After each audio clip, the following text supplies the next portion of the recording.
Okay, now we have the mic as well. Welcome back to the Legends of the Game. This is day 2. We are down to our final 13 players. First, Mounir, are you happy with the day 1 so far? You're not in, but... Yeah, I'm very happy. I'm very happy with a lot of people that I know privately and many people that are extremely good at poker, so it's going to be a fun day. Absolutely it is, and of course it will be live streamed on OlyBet channels. We have the live stream with 30-minute delay, and one of the players still in. Of course, this is no filter, we're not doing it the regular way. We normally just say shuffle up a deal, but let's start the day by having it sung by Duncan, who's still in the field. Please, sir. No filter poker, here we keep it real. I'll be your joker. Shuffle up and deal. Play ball! Let's go! No filter, Legends of the Game, day 2. We are ready to go. Yes, we are ready to go, and I've just ran over to the commentary booth, and now I'm here, Glenn. This is Wise Guy and Glenn Brown. Good morning, guys. How are we doing? What a start. How is that for a shuffle up and deal? Duncan is unbelievable. Good morning, everyone. How are we? I'm here with the legend Wise Guy. Invited me into the box today. Thank you. Of course, yes. And we will have many more people coming in. Jason's coming back later on, and hopefully some guests as well during the day. But for now, me and Glenn are starting the day on the 13 remaining players of the Legends of the Game. 3,500 euro buy-in. 85k up top on this one, and they are in the money. They ended on 13 and a min cash of 7k, I should say. Yeah, 7,000. Good numbers as well. Oh, went over the 100. Yeah, just 101. That's a good field. Definitely is. And although the biggest stars, legends as Mizrachi and Scotty Nguyen is not still in this tournament, we have plenty of other known names. You see our feature table here. We have Roope Tarmi, we have Matthias Siljander, and many others. We have Felix Selentag on the short stack, the blue cap. And yeah, we will get to learn these players throughout the day as well, if you didn't watch them already yesterday. But a lot of these guys, of course, playing the highest stakes, and both some tournament regulars and cash game players in the field still. So yeah, we're in for a treat. I'm of course going to follow this all the way till the end. Yeah, we're going to have a winner today. Yeah. And there's lots of other events starting as well. Got the main event, day 1B is about to start. Yeah, and the high roller. The high roller 5k. Yeah. So plenty of action. Just started this series. We are on day 3, and this No Filter Poker has its grand finale on Wednesday with the main event final table, the ladies event, and of course the player party, because that's an important part of this series. Did someone say players party? Are we invited though? Do we have to play? Is it also staff party? I hope so. It needs to be a staff party. We like the staff parties. Yeah. I think that's what ruins me on tour, all these staff parties. Luckily, they're almost always on the last day at least. Yeah, that does help. Here we are with the updated chip count for the TV table then. 2 million, our chip leader in the tournament, Pasi. And the shortest stack right now, Guillermo, down in the bottom. He's flying the Estonian flag. I think he's Argentinian, living here in Tallinn. Yeah. And we have Felix on 315k, good for 13 bigs. And then upwards we have Christer Larsson, the former director of poker for OlyBet, now still working with the brand, but he are allowed to play now, and happily doing so by making it into the money of the legends. Yeah, he's not only playing, he played in Riga. He played at the OlyBet showdown in Riga a couple of weeks ago and actually won a trophy. Oh yeah, he did. Yeah, right? In the PLO. In the PLO, he was allowed to play and won a trophy, which was I was chuffed for him because he said, I can actually play. I'm going to look forward to this. Yeah, and then he just ships it. And he just ships it, wins a trophy, and goes, thank you very much. See you guys. And we were there. It was so if he wins this one as well, then it would be epic. There's just no stopping him if he wins this. Oh, no. Please, he can come second or third, but we don't want to be having him running around with another trophy. No. Yeah, I would love it if he did. But let's see. He had an unconventional game yesterday, played a lot of hands, V-pipping 115% if you can. Wow. And that was something like, it was at least 80%. But Felix now, if we're actually back to the game here, we have 9s for Felix Selentag, opening to 50, a min race, since we are on a 10, 25k big blind ante, and 30-minute levels in this one, so it will be a fairly quick structure, but still a lot of play. So yeah, looking forward to the day as Felix steals the blinds and antes. Yeah, a lot of action today. Yeah, It's going to be and fun it's today. a bit more quiet table than when they ended last night. I think these guys might have been having an apple juice or two yesterday and might be a bit tired this morning, but I'm sure they'd get into it later on. I saw Matthias Leander starting the day with a rye bread and some maybe local brewed apple juice. So Okay. So that's what poker players do, though, isn't it? They do this and then they just carry on. yeah. I'm not naming any names, but I think Christer closed the bar in OlyBet Casino yesterday. So Okay. Okay. Yeah, he looks fresh. yeah, That's for sure. yeah. He proudly announced that he actually has slept and taken a shower this morning. So yeah. I think it's like it was unexpected even for himself to be Sure. that fresh and ready. So now Matthias also V-pipping a lot yesterday, playing many hands, and he's opening with the Queen 6 suited. Bit wide, but of course he has a rather big stack and attacking the big blinds, the blinds who are a bit shorter. Let's see if Felix chooses to defend his Jack 8 here now in the big blind. Does not. So. Is it Matthias? Matthias has got he's got 2 rings, isn't he? He does, yeah. rings. Yeah.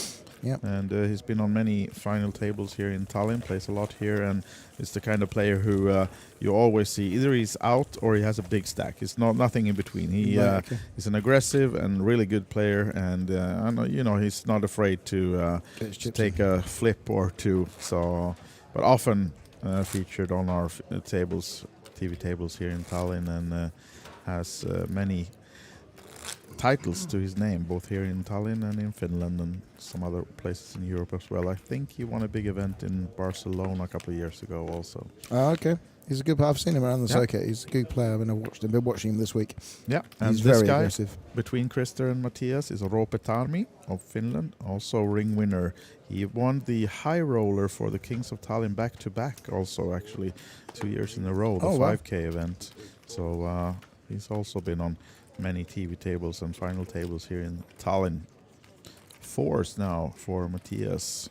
Some good players in this. Yeah. The legends. He's brought this game together, Mounir. He got a group of large players and he's got them all together. It's good that they've come out and supported it. Definitely, and such a treat for us to have, of course, Michael Mizrachi in the field and Scotty Nguyen, both putting on a show yesterday, together with the singing cowboy that you saw singing the shuffle up and deal if you were with us from the start. And his son and Paul yesterday played really well. Paul Mizrachi, yeah. He ran very deep after taking his dad out. Yeah, exactly. He ran very deep. Proudest moment of his life so far. He was saying, I had a chat with him afterwards. So excited. Highlight of his life, he said. which I love. Absolutely brilliant. Right, 4s and jacks here. So we've got Jack, King.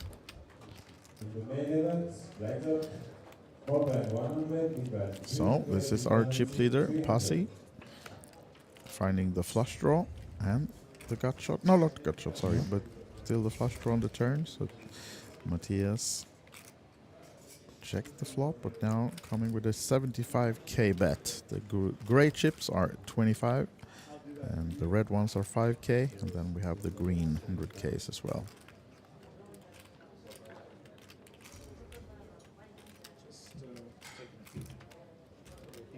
Interesting spot for Pasi here now. Duncan, this is the feature table.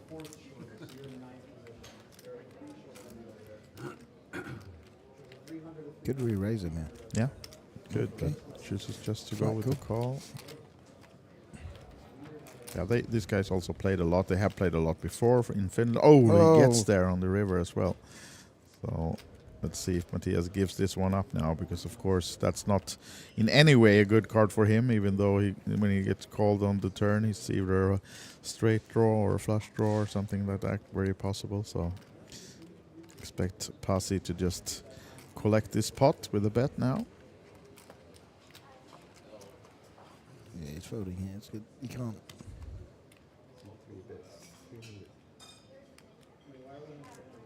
And that's a full pot bet 300 from Pasi, and of course some thinking from Matthias, but never really thinking about calling. And Pasi passing the 2 million now, 2.1. And I think we have about 10 minutes left of this blind level, and then we'll go to the 15 and 30K. Still a lot of play left in this. Yeah, absolutely. I think from the outer table we have a few short stacks. I know Jesper Nordqvist, Sweden. He started with about 8 big blinds. I think he was the shortest one. But once we reach the final table on this one, I think we'll have plenty of play still. So not, even though being only 30-minute levels, it's a deep structure. So they started with 100K each. Yeah, it's been it was a good structure. They've played well. It's been good. Yeah. They gave them enough to get back in as well. Yeah. At the break, just before the end of the late rage yesterday. They still gave them enough to play with, which was quite a nice way to do it. Yeah, yeah. And we had a few players doing multiple bullets in this one. I think we have about 60 unique players and 101 entries total. So I think Mr. Mizrachi had 3 bullets. Yeah. Mounir had a couple. He did, yeah. Christer now folding the 4 deuce. Tight for being him. That's unusual. He obviously did get a share in a sleep.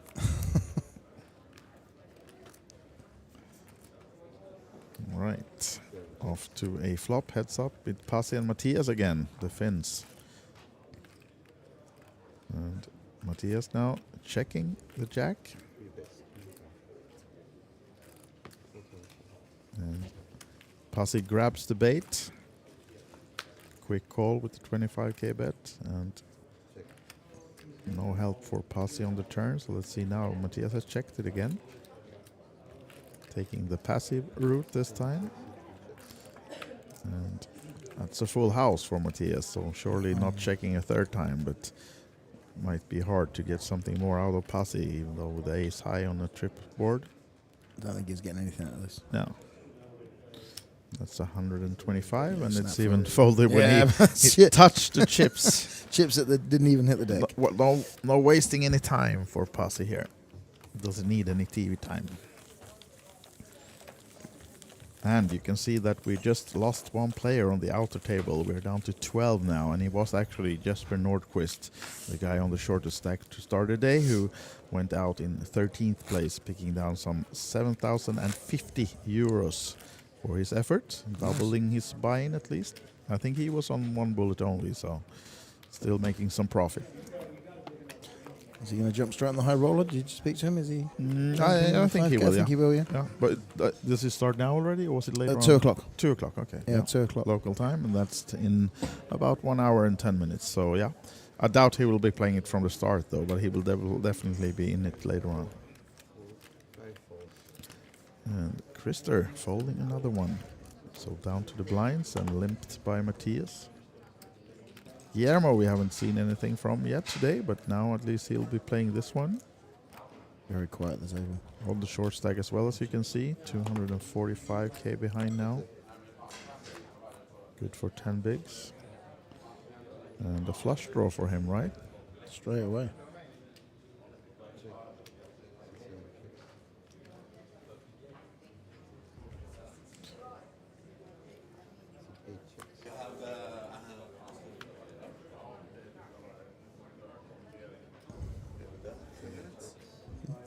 Yeah.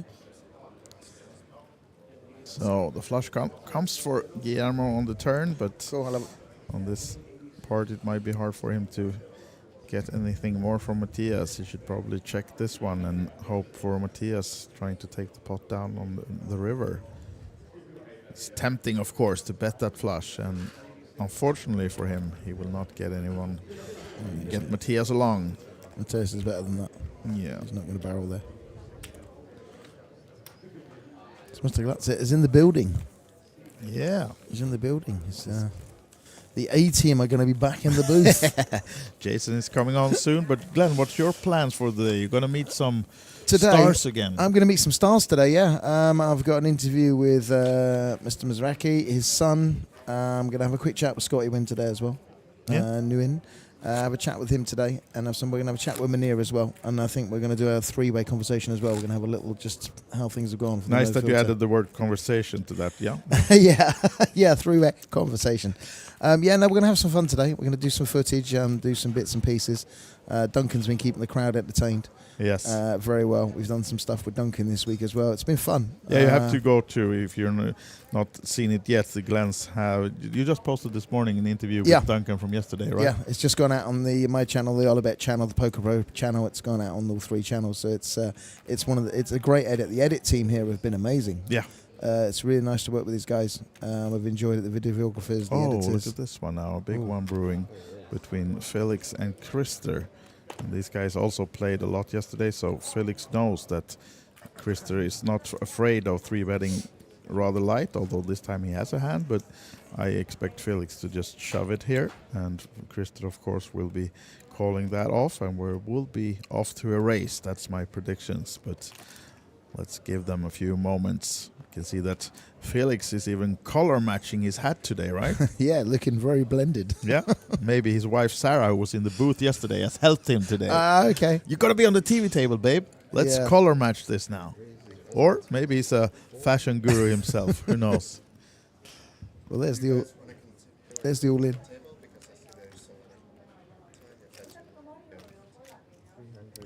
See here now, as Easy. predicted, Felix will be shoving. And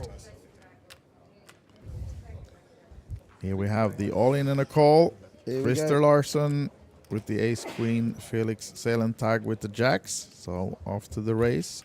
I don't think we have any aces or queens folded in this hand yet that we've seen. So it should be a pretty much 50-50 situation, but it's not anymore. Wow. Oh, in the window. That looks rather happy, Felix, I would say. And not even a sweat on the turn. We can just seal it, and that's the full house even. The chips. Very nice, Felix. That was very nice. Full double up to almost 700, as Krister is down to 400 now, still surviving that hand. But now on the bit of a shorter stack. Still 12 players in though, and of course there will be final table when we're down to 9, and then we will be following them until we have a winner later on this afternoon or evening. I still don't know who's going to win this. There's so many good players. Yes, absolutely. Any of these guys, even if they're short stack, can bring this back. Yeah, they're all very professional. These guys have played some of the best poker in the world and some of the best stakes in the world. Yeah. So it's interesting to see the field that's still left. I was looking at the stats of some of the guys that I didn't know. Yeah. And this morning, and wow, there's some really good players out here today. Absolutely, and here we have the updated chip count after that big all-in and call from Felix and Krister, and now Felix up to 3rd place, and a decent 28 big blinds in front of him. So Pasi, as you can see, storming away with the 2 million, 82 big blinds. Current chip leader in the entire tournament with 12 left. I'm wearing a no filter hoodie. Yeah. It's got it's this bonus for being the overnight chip leader. You get a free hoodie, man. Free hoodie, wear it, but get it branded. Yes. Get it branded. Let's do it. Felix now can take it easy for a while after that big double up, folding. And did Krister fold the 3s? He did, I'm surprised. Yeah.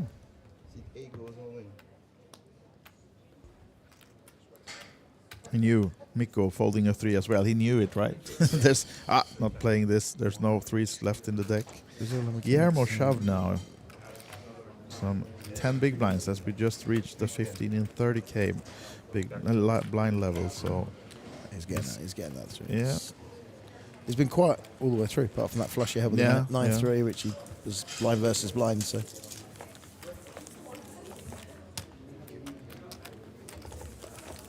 Yeah, still 12, and on the outer table we do have the singing cowboy Duncan still in the game. He had 1 million plus just overnight, so in good shape starting day 2. Hopefully we'll have him on the feature and final table later on, because he always puts on a show, of course, and you can see that these guys are a bit more quiet today than it was yesterday. There's a lot of banter between Krister and Matthias and some other guys. I think Duncan would wake this table up in about 2 seconds. Yeah. I heard him on the outer table earlier. He's desperate to get on this table, I tell you. And if you just notice that Ropetarme is missing between Christer and Matthias, it's not because he's out. He's just been moved to balance the table, so he's on the outer table now. Ropetarme. Ace Queen now. Premium hand for Mikko with 11 bigs in front of him, so just one choice, I would think. Or maybe he does the non-all-in. No, here he comes with 335k shoving against the blinds of Pasi and Felix, but no takers. I needed them to wake up or something. He'll take the blinds in that spot.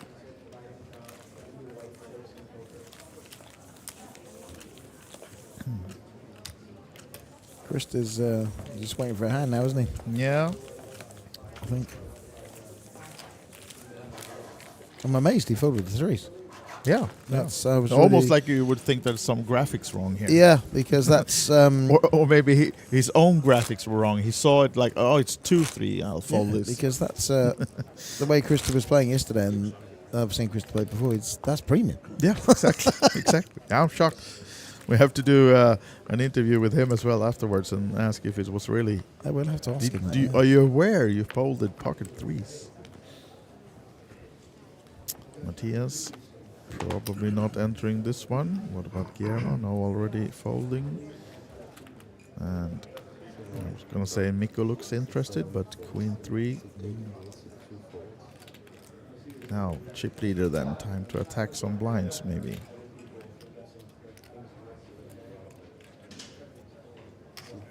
Comes with a 60k min raise. Oh, hello. Talking about premium hands. Queens for Felix. I like that little smirk. He looks like, Well, nice. Krista looks interested. I don't know what he's got yet, but Krista, he's sitting there like that. Yeah. He had that smile, the same smile he had when he had the ace queen. You got a tell on him. I have a tell, yes. Well, hopefully it's not jacks or tens for No. him, because then he might be in trouble. And Felix just now looking at the stack of Krister, thinking about the next move. As of course we are 3-betting this one, and he has 600 in front of him. So either ship it or just 3-bet raise. That's the options. And he goes all in. Okay, no. Krista, I was wrong. To King 4. I do not have a tell on Krista. No one has. No one has, no. He just made the same look. Yeah. Unless he just has that look, full stop. So you see in the background we are on level 20. It's a 15 and 30k now, and it's getting a bit more expensive. Still the average is 841k, so some 25 big blinds average. It's a great setup, this TV table here. Yeah, Yeah, so absolutely. they do OlyBet do it very, very well. I must admit. Yeah. All the travelling I do and see final tables in various places, and this is actually one of the best setups I've seen. Yeah, and this is I actually think, trying a new actually. thing, because normally you have the TV table outside the ballroom, Yep. but now it's inside, so everyone can see it. You see the outer tables in the background, and it's of course always nice, as we did yesterday. We had the final table already almost from the start of this one to have everyone in the same room, Yeah. because if you have the TV table outside, it's gonna be the other players in the tournament, of course, want to be in the same room. I quite like this setup, Yeah, this is great, I think. if I'm honest. So Pasi, of course, entering with any ace X. Oh, There he goes. shove from Krister now. Oh, King King 8. Yeah, he knows, of course, also that the Pasi is opening light. But trouble is, it's only 10 big blinds, 11 big blinds now, so Pasi might call this one off if he think he has the odds. Because he's blocking any ace-X combinations, of course, and seeing Krister yesterday showing a lot of wild hands. Today Krister has been playing a lot tighter, but now he decides to go with the King 8, so we'll see what Pasi ends up with decision-wise here, but might be trouble for Krister Larsen. He's just working out. Surely he's going to call here. There's no 2.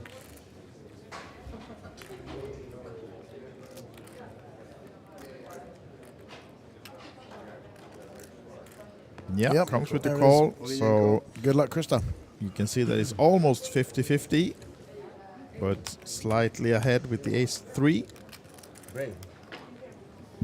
You too. That's normal. So Christer Larsson risking his seat in the tournament. He could be the 12th place, but he could also double up.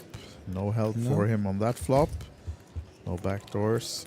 Will he get there on the turn? Does not. So only down to a king or an 8 to not be eliminated, but it's not to be for Christer Larsson. The ace high is good for Pasi, and unfortunately Christer Larsson is exiting in 12th place, also taking down some 7k for his effort, and he was on 1 bullet only. And signalizing to Duncan, I think, on the outer table. They two have a good relationship and banter, so yeah. Duncan screams, I wanted to play with you. Plus, he's increased his chip lead now as well. Yeah, he has. Yeah, 2.4 almost, Yeah. I think, right? Yeah. And they should start speaking. What the fuck are you doing? It's a TV table. Build the game, people. I told you Duncan wanted to get on this table. Yeah, we haven't mentioned that maybe, but it was one of the first times I'm doing this, and we're setting up the TV table and everything, and like planning who's gonna be there and what table. But Like from Transylvania. and Duncan Blake, the singing cowboy, is the only one to almost, I think, to come up to me saying, "Why am I not on the TV table? How could you?" So normally, all the players, no, don't put choose me on my there. table. Don't put me on the TV table, please. You think I'm talking about poker, and I love that. You think I'm talking about poker, and I love that.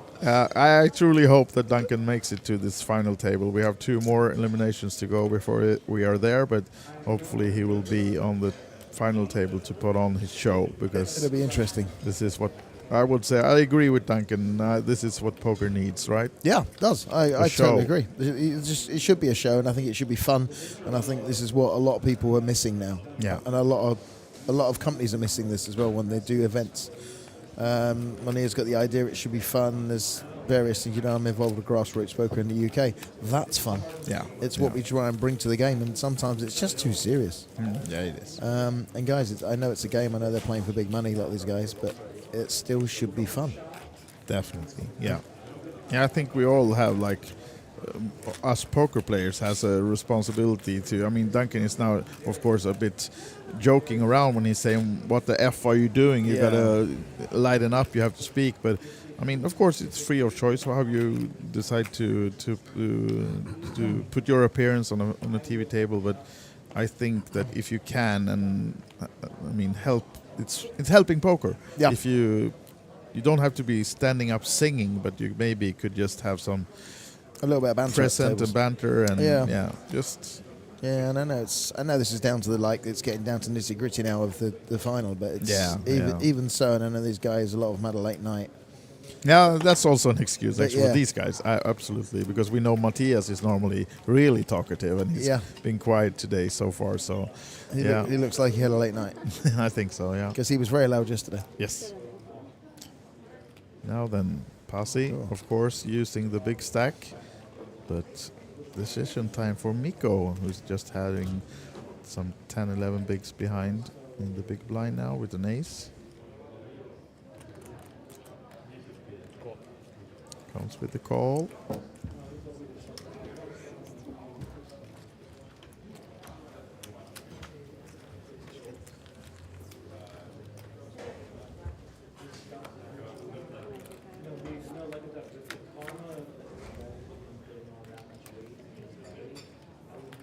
This is, of course, where it gets troublesome for Mikko, because now on the short stack he will be checking and Pasi will be continuing, and then we're in trouble. He does check behind. Surprised to see that. The small bet from Pasi would have taken this one down, I think. So surprised to see, but now he arrives with the flush draw on the turn as well. posse. And of course a paired board is always good for ace high, so Mikko with the posse check back on the flop. I think that he's good. Let's see what he decides now, because of course a 9 is not a good card either for Mikko. Many hands that if missing the flop still would be favored by that 9. So not really in a spot there where he would be able to call 1/4 of his stack now just to see the river here with ace high. I think he will end up with a fold. He knows that as well. He's playing, as you say, he's playing his stack. Yeah. He's going to slowly try and pick them off one by one. Yes.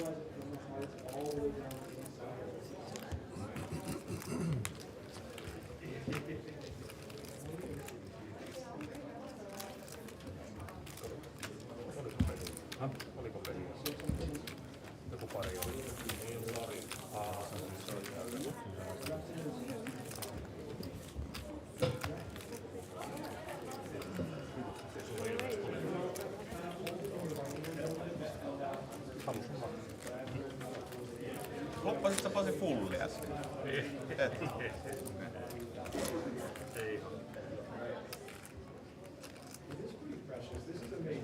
Riverillä oli tulossa väri.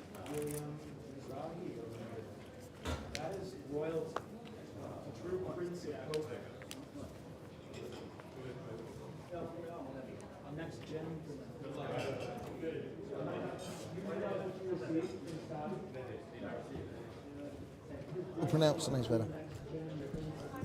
So we are back with you. Just a little short commentator break here. Now we're actually just discussing with our tournament director Teresa about the setup for today. So she just walked by our little booth. We should say, if you're not here at Hilton and have seen the commentator booth, we are just outside the ballroom, not to be disturbed by any live information since we are on the delay.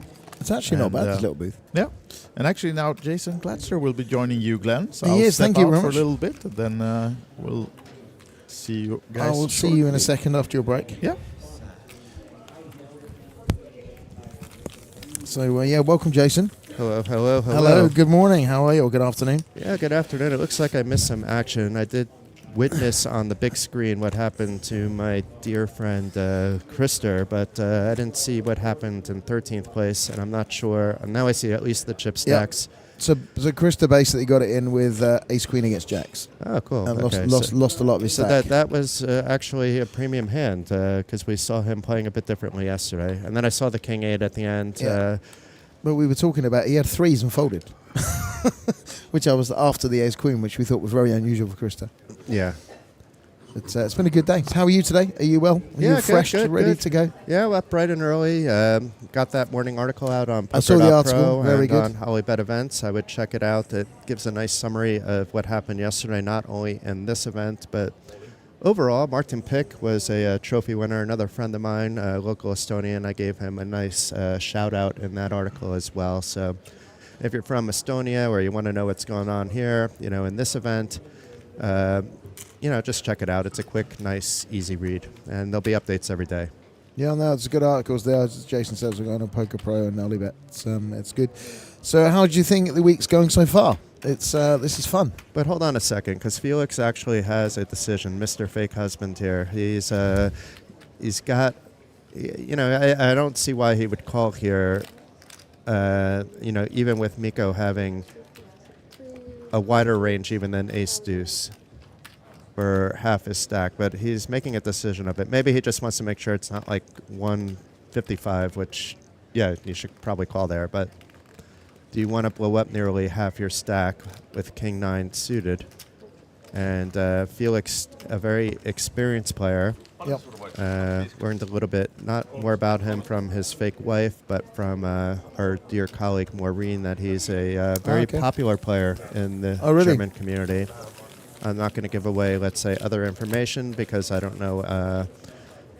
It's the rest of the information I didn't research to see if it's publicly disclosed, and without permission of the player, we're seeing that it's publicly disclosed. But let's just say he's a well-known guy. I met him before. He's a nice guy, just like Sarah's very nice. It's a nice couple. but didn't know his popularity in really? in the German poker community. That's interesting. He was it was Felix had the jacks against Krista, so he's not long had the stack. Okay, so it happens. It's what are you going to do? Full jacks? Yeah. No, you're not doing that. It's Not against Chris. There's infinite range. Well, it was Felix that shipped, and Christie just snapped him off. So it was. That was a 3-bet ship, I assume. Though. Yeah. So Krister opened ship. Yeah. And Miko, I like this actually. You're near the final table bubble. You don't want to just raise off a 13 big blind stack. I know that if I had George in here, or if I even had Rasmus in here, he would probably say you can just raise here, which you can. But if you raise, and Felix is going to 3-bet shove over you, and then what do you do, right? You're kind of in a weird spot. So Felix may think this is too strong to fold. He's probably not thinking this long if it's like ace-9 suited, although we just see him tank on a king-9 suited. But this is for a lot more. This is for a 13 big blind it's a lot. It's a lot. I think he's calling this. He might be. From a chip EV perspective, it's a clear call. Yeah, it's cool. But from an ICM perspective, with 11 left, it's hard to say, especially with Cylinder behind you. But Cylinder is not going to go wild in the early cap pot. He's been very quiet this morning, Matthias. Very quiet. So let's see if Felix becomes a chip millionaire. Let's see if Mika can double up and survive. We could be on the final table bubble. And it's a queen out of the window, so good news for the short stack.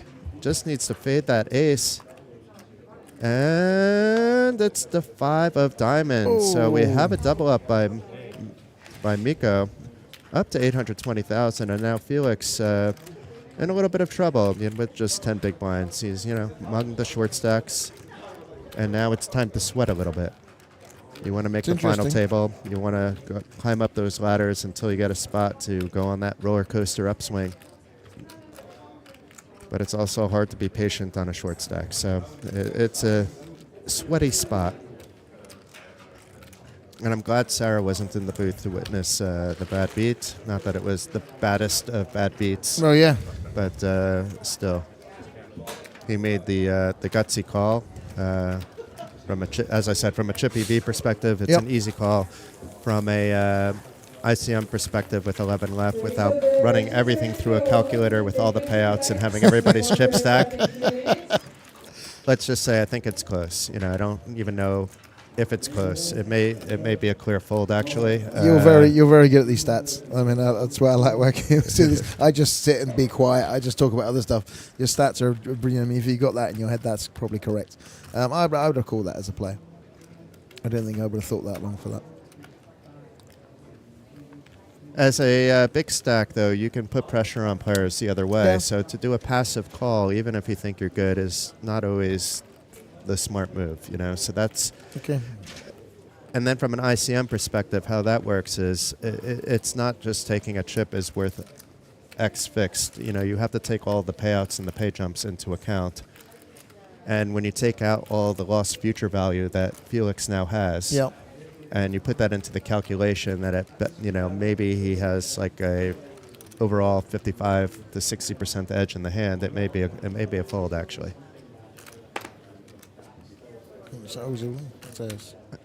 I mean, mathematically speaking, putting his opponent on a wider range than the king-queen suited. You have to toss in a few other hands in there that might be lighter, like even a queen-jack suited, maybe even king-queen off, maybe jack-10 suited. We don't really know what Miko's range is, which makes this whole process totally imperfect. Different. Yeah, sure. So one thing I need to learn all about EVs and everything else. I play more of a social game of poker. Yeah, I mean, what you need to learn when you're not playing in a pub game, because when I played in your fun Red Tooth game over in Lisa's pub, I mean it was a really good time, but to waste any time ranging a single one of those freaking players, I mean it was.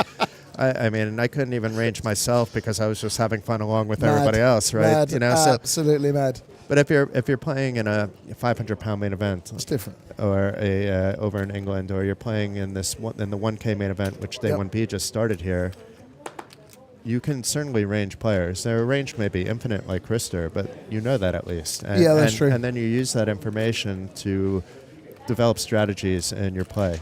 And over time, when you're thinking that way, it becomes more intuitive. And it's not something I do perfectly, but you know, when you're playing a lot of online hands, it does basically force you to sink in. And I obviously have a lot of smart people around me that I can ask questions yeah, I to know when you I have. want Yeah, to. when you need to. That does help, doesn't it?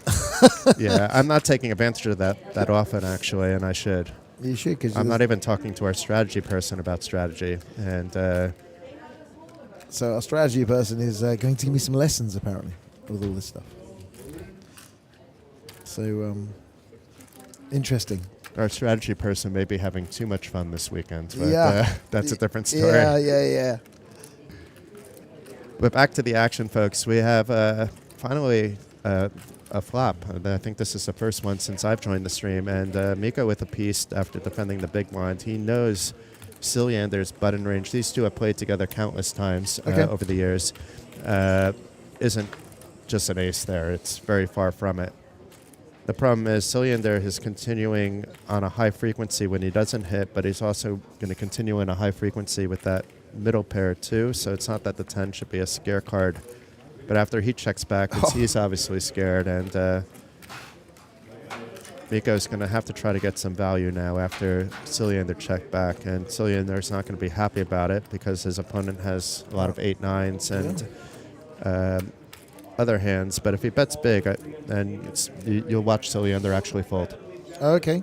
I mean, that's a great... I'll be surprised if he doesn't. But case. if he's betting like 130 to 150, Cilliander's not going to be thrilled, but he's going to call.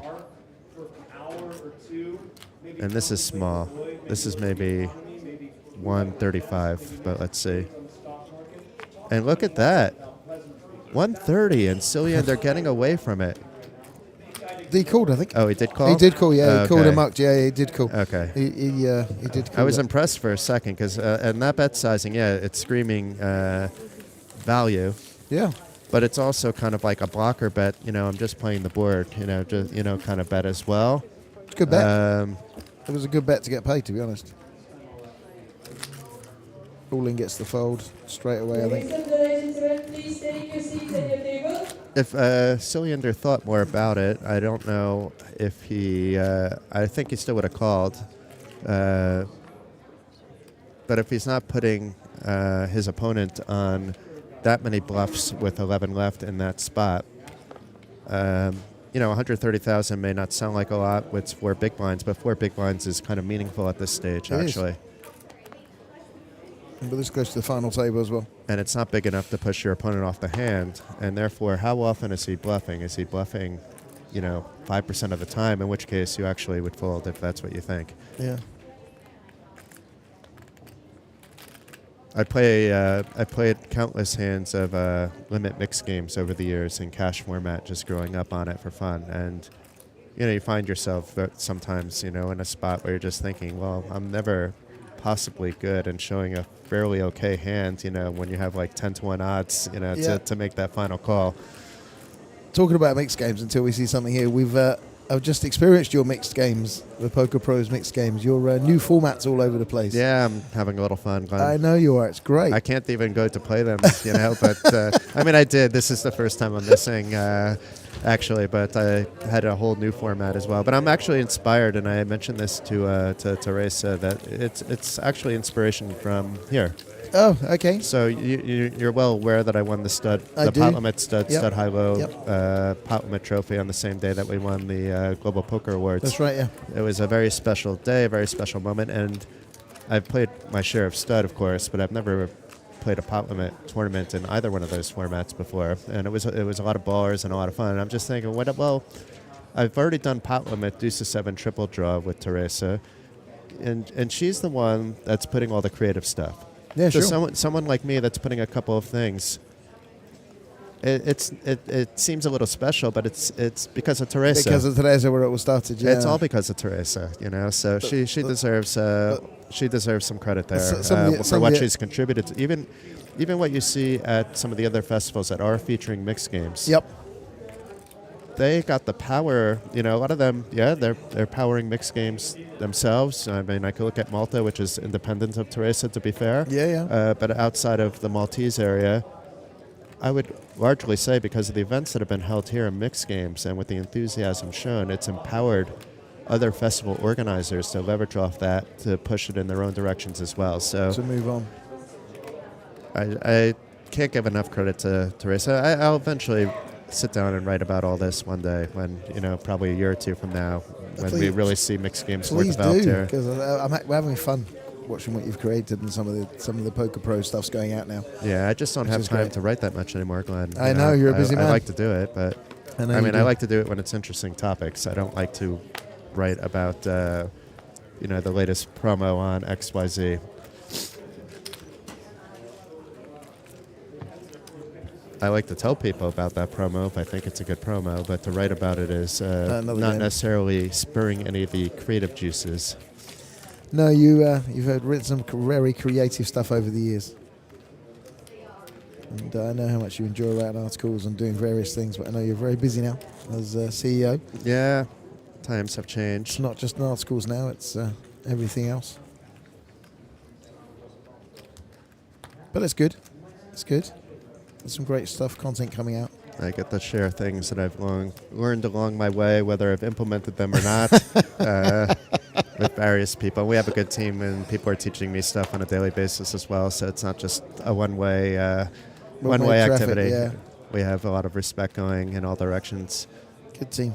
You need a good team to keep things going. That's what it works. So Guillermo, who was chip leader at one point yesterday and started today as the short stack, has chipped up a little bit and putting himself in maybe an awkward spot because he's under the gun, but it is shorthanded, remember. I don't remember if it's 5 or 6 at this table, but if it's 5, he's opening actually from the hijack. So if it was a full ring table, I'd be questioning this more, actually. Sure. And Miko, he's inviting the big stack to just toss in a light 3-bet here. And then is Guillermo prepared to 4-bet shove or play king-queen out of position or just fold? That's why I don't necessarily like, even from the hijack, and open off this stack size when you know that the final table is going to start fairly soon. Yeah, it's definitely going to start very soon. It's getting very close. Should be an interesting final table as well. It's probably on the bubble because I think the clock is paused at the moment. Okay. But right now we just see the minutes, so we'll double check when it pans over to another player. But Miko just calls, so Guillermo not in, at least gets to see a flop, but he's going to play this entire hand out of position with 2 callers now. Wow. I mean, if it's a queen high flop, it's happy days for Guillermo because Posse has Lutz, starting the day, I believe, in second place to another Posse, and Posse Sormunen. Oh, okay. The chip leaders on the outer table. Yeah, there was 2 Posses up top, and then the singing cowboy in third. Okay. Our entertaining. But look at this flop for Miko. It's just going to be a massive double up here. Oh, wow. It's just finish on finish crime. This is I feel mad. I'm laughing, but I feel bad for Posse. I mean, it's he's gonna bet here. I mean, I'm actually surprised.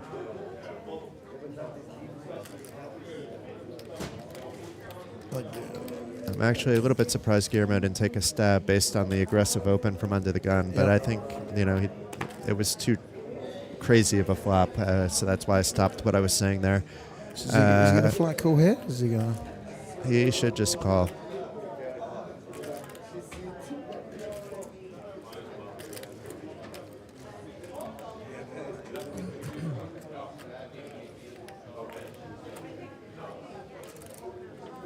If he thinks his opponent has a set, he should probably even just call. There's no reason to jack it up at the moment. No point at all, because I know we can see what's going on, but it's ridiculous. No, but if you put him on a set of 8s or even the 5-6, you want, you'll get a call if you shove there, of course. But if you're putting him on a 9-10, he's going to fold that, and now he's maybe going to bet that 9-10 or bet that 9-jack, that he aggressively bet with 1 heart or something similar.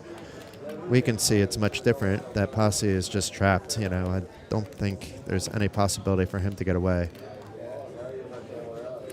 The only way he can get away is if he doesn't bet a lot here. That's 450? No, 475, is it? Yeah. And now Mikko can really shove if he... No, it's lighter. Because it's only 500 to call, so it's a 290 bet.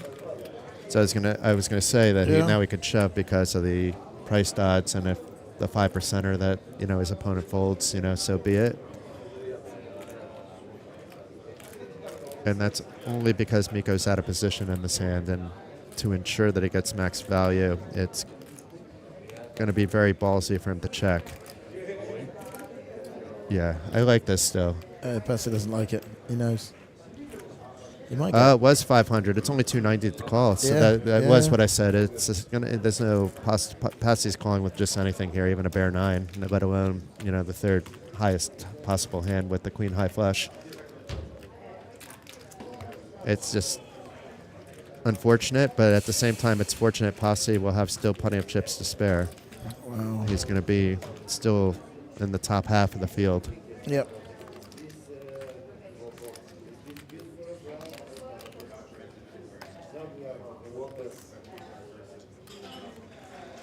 What a spot. What's a spot?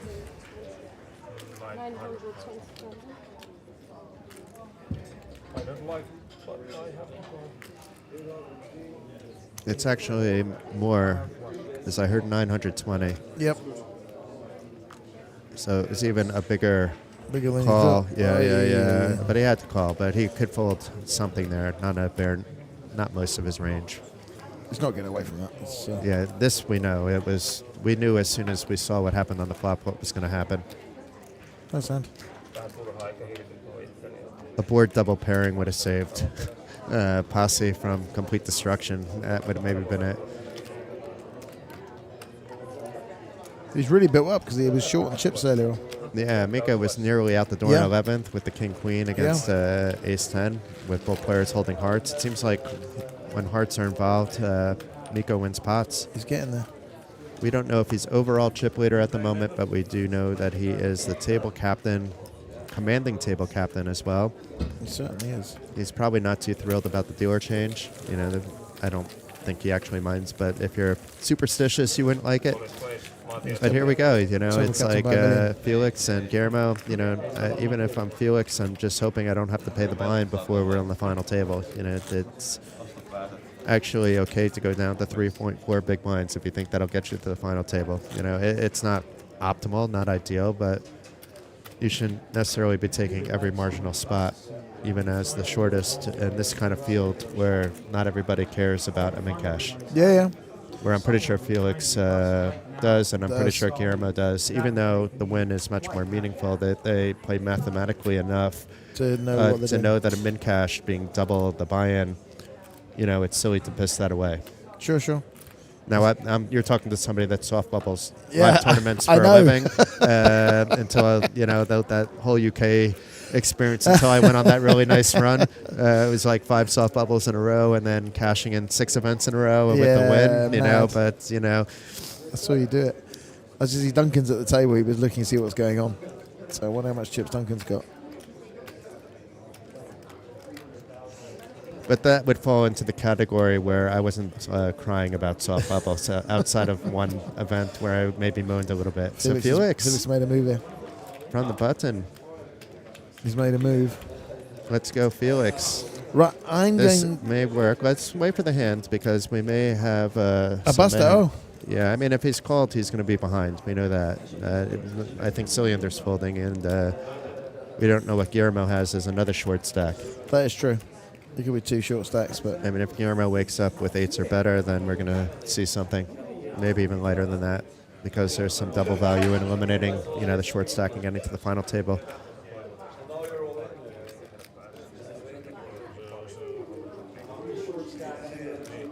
From the button, he's thinking about this. From the button, I'm not sure I'm actually doing this in this spot just because you have a few hands before you get into the blinds. He's kind of cool. He is going to call. This is a bold move. So he's putting Felix on a pretty wide range. And, Guillermo would have folded with his 10-9, but don't expect to see a 9, folks. There's only one left in the deck. And that may have been burned as well. We don't know. We could know if we were paying better attention. It's early. It's an early day. But it's a king right there, right now. And going to need a pair of runners for Felix, who's been fabulous to watch throughout the last 2 days, but now he's drawing dead. Yeah, lucky Felix. And good game to Felix. At least was able to ladder up a spot. You had to find the spot. I said you could maybe wait, but I understand. It's you really don't want to go with just one crumb in your stack to the final table either. And even in a shorthanded, aggressive table spot, it's okay. But very good game, and it's a good move. Cillian showing balls of steel like we know him of, and making the correct situational call, we shall say, and up to 825,000, which is okay, guys. So we have the final table reached. We'll have some chip counts in 20 minutes. We'll see you soon. I want to thank Glenn Brown for subbing in for me and allowing me to finish my work. And you're more than welcome. And to then sub in for Wise Guy to allow him to do some final table work as well. So you're 2 in 1. It's been fun. I've enjoyed it. Thank you. I'm sure at some point I can say hi to you guys a little later on. I'm going to shoot off and do some work today as well. We have some interviews to do and have some fun. I'm going to go and talk to some celebrity poker players today. Okay, looking forward to seeing that. Thank you very much for having me again. On social media. Take care, Glenn. Thank you. Bye-bye.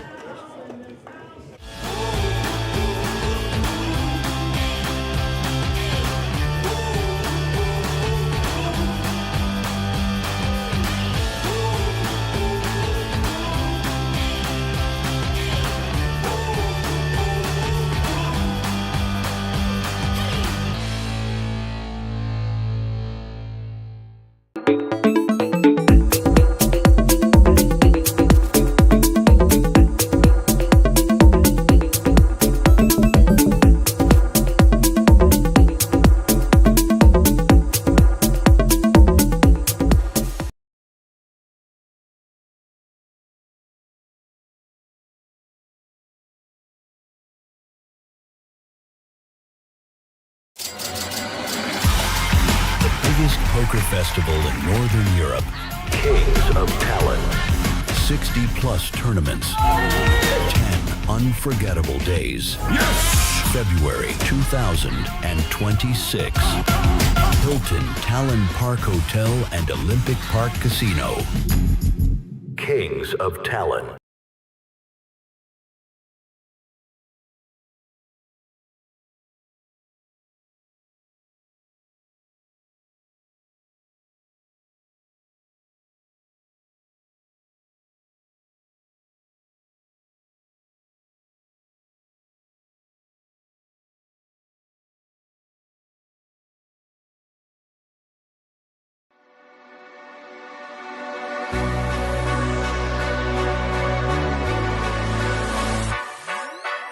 Whatever you want to say about Scotty today, he is on the verge of poker's most prestigious championship. The only man. The river card now. It is a 4, and Scotty Nguyen is the horse world champion. Good play, baby. Yeah, baby. This man right here, I have to give him credit. This young man right here, he can play. The last couple of years, he showed the world. He can come out and play some poker and be with a big boy.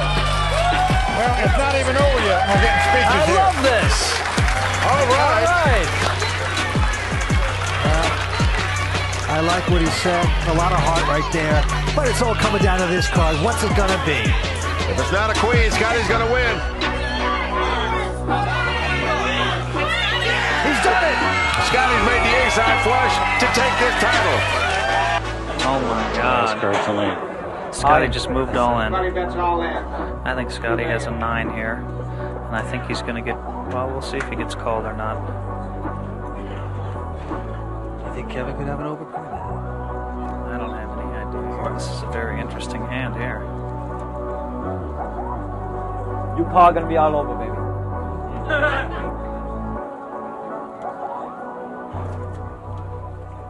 I call. I play the board. Scotty's got a 9. Scotty's got a 9. Scotty's our new world champion. Wow, what a hand here. Scotty played this hand really well. He flopped his 9s here, and he just checked it.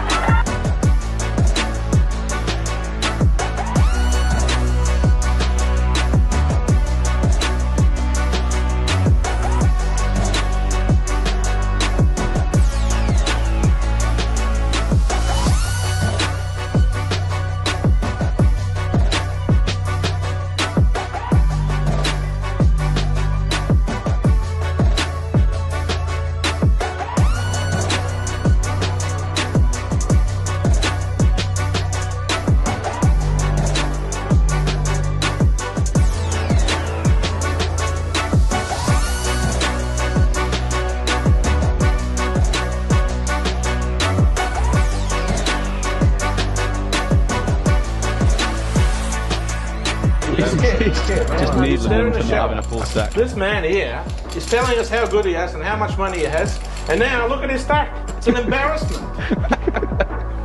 You're an embarrassment. Tell you what, Phil, I think I'll bust you right now. Bust you? Did the rebuy? Don't want any live tells back in this cash game.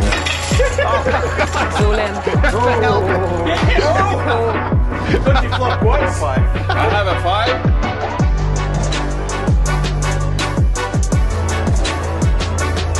Listen, I'll teach you something about money management. He gave me, I think it was a $1,000 bankroll. So I was like, listen, I'm gonna put your money in 7 different envelopes. So if you lose one envelope, you'd be done. You know, that's it.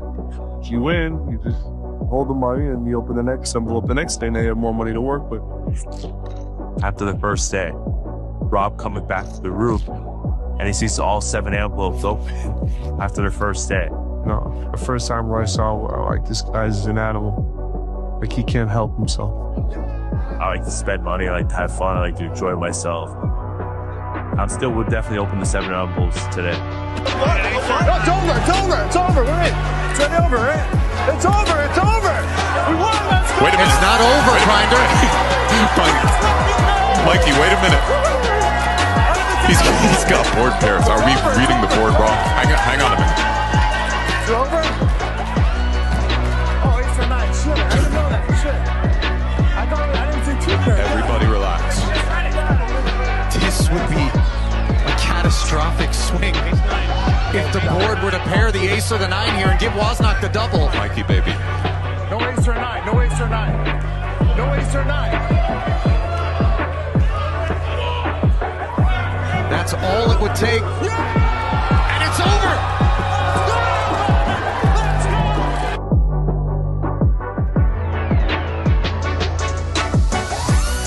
Wow, Sootla.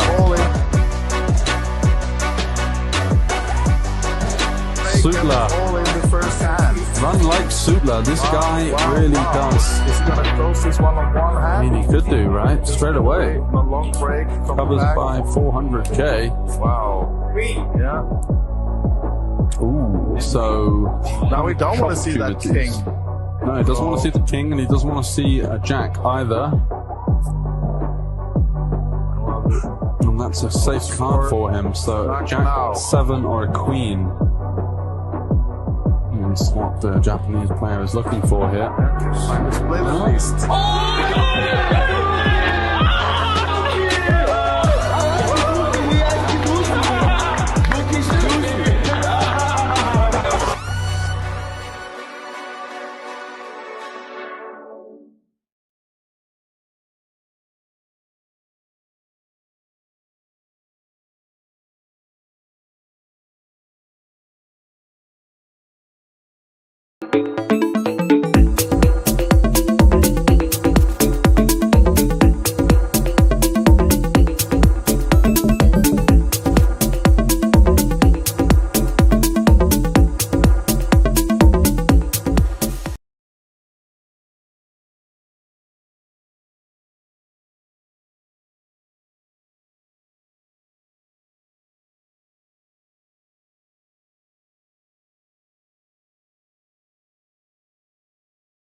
poker festival in Northern Europe. Kings of Tallinn. 60-plus tournaments. 10 unforgettable days. Yes! February 2026. Hilton Tallinn Park Hotel and Olympic Park Casino. Kings of Tallinn.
Okay, ladies and gentlemen, this is the final table of the 3,500 euro Legends of the Game. This is No Filter Poker Series, baby. It's time to announce and meet our final 9. And starting in seat number 1, from Finland, Pasi Lahinen.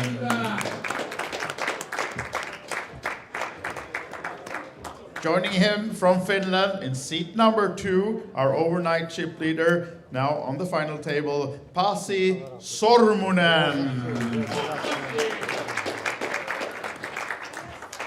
Not from Finland, not from this planet even maybe. In seat number 3, all the way from over there, this is the singing cowboy, Duncan Blake.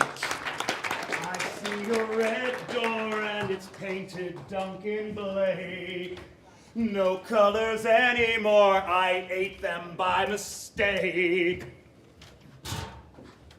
There we go.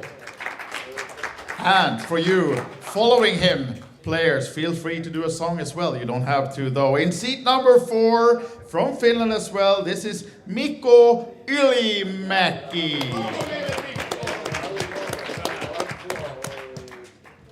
And why change country when we're on Finland? Let's bring in seat number 5 as well, from the same country, Tommi Lankinen. Tommi. And we should say Mikko Ylimäki in seat number 4 is our current chip leader with 2.5 million. And now Tommy takes his seat as well. It's time then to introduce in seat number 6, from Spain, living in Estonia, this is Guillermo Gordo. So, enough with that international touch. Let's get back to Finland. In seat number 7, this is the guy who was almost singing yesterday, been a bit more quiet today, but maybe we have a change coming. This is Mattias Siljander. One more song! Sing!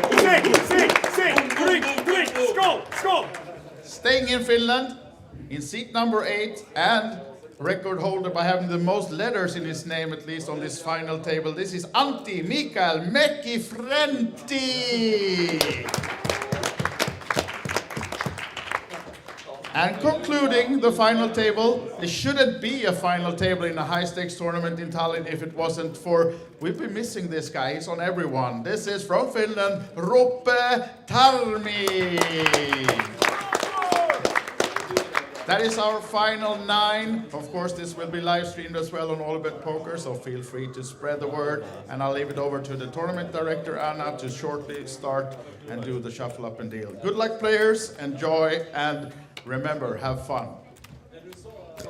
Welcome back, everybody. Amazing intro by my co-host here in the commentating booth, Andreas Wise Guy Hoagland. This is Jason Glatzer, and what's about to begin is the climax of the 3,500 Legends of the Game here at the No Filter Poker Series.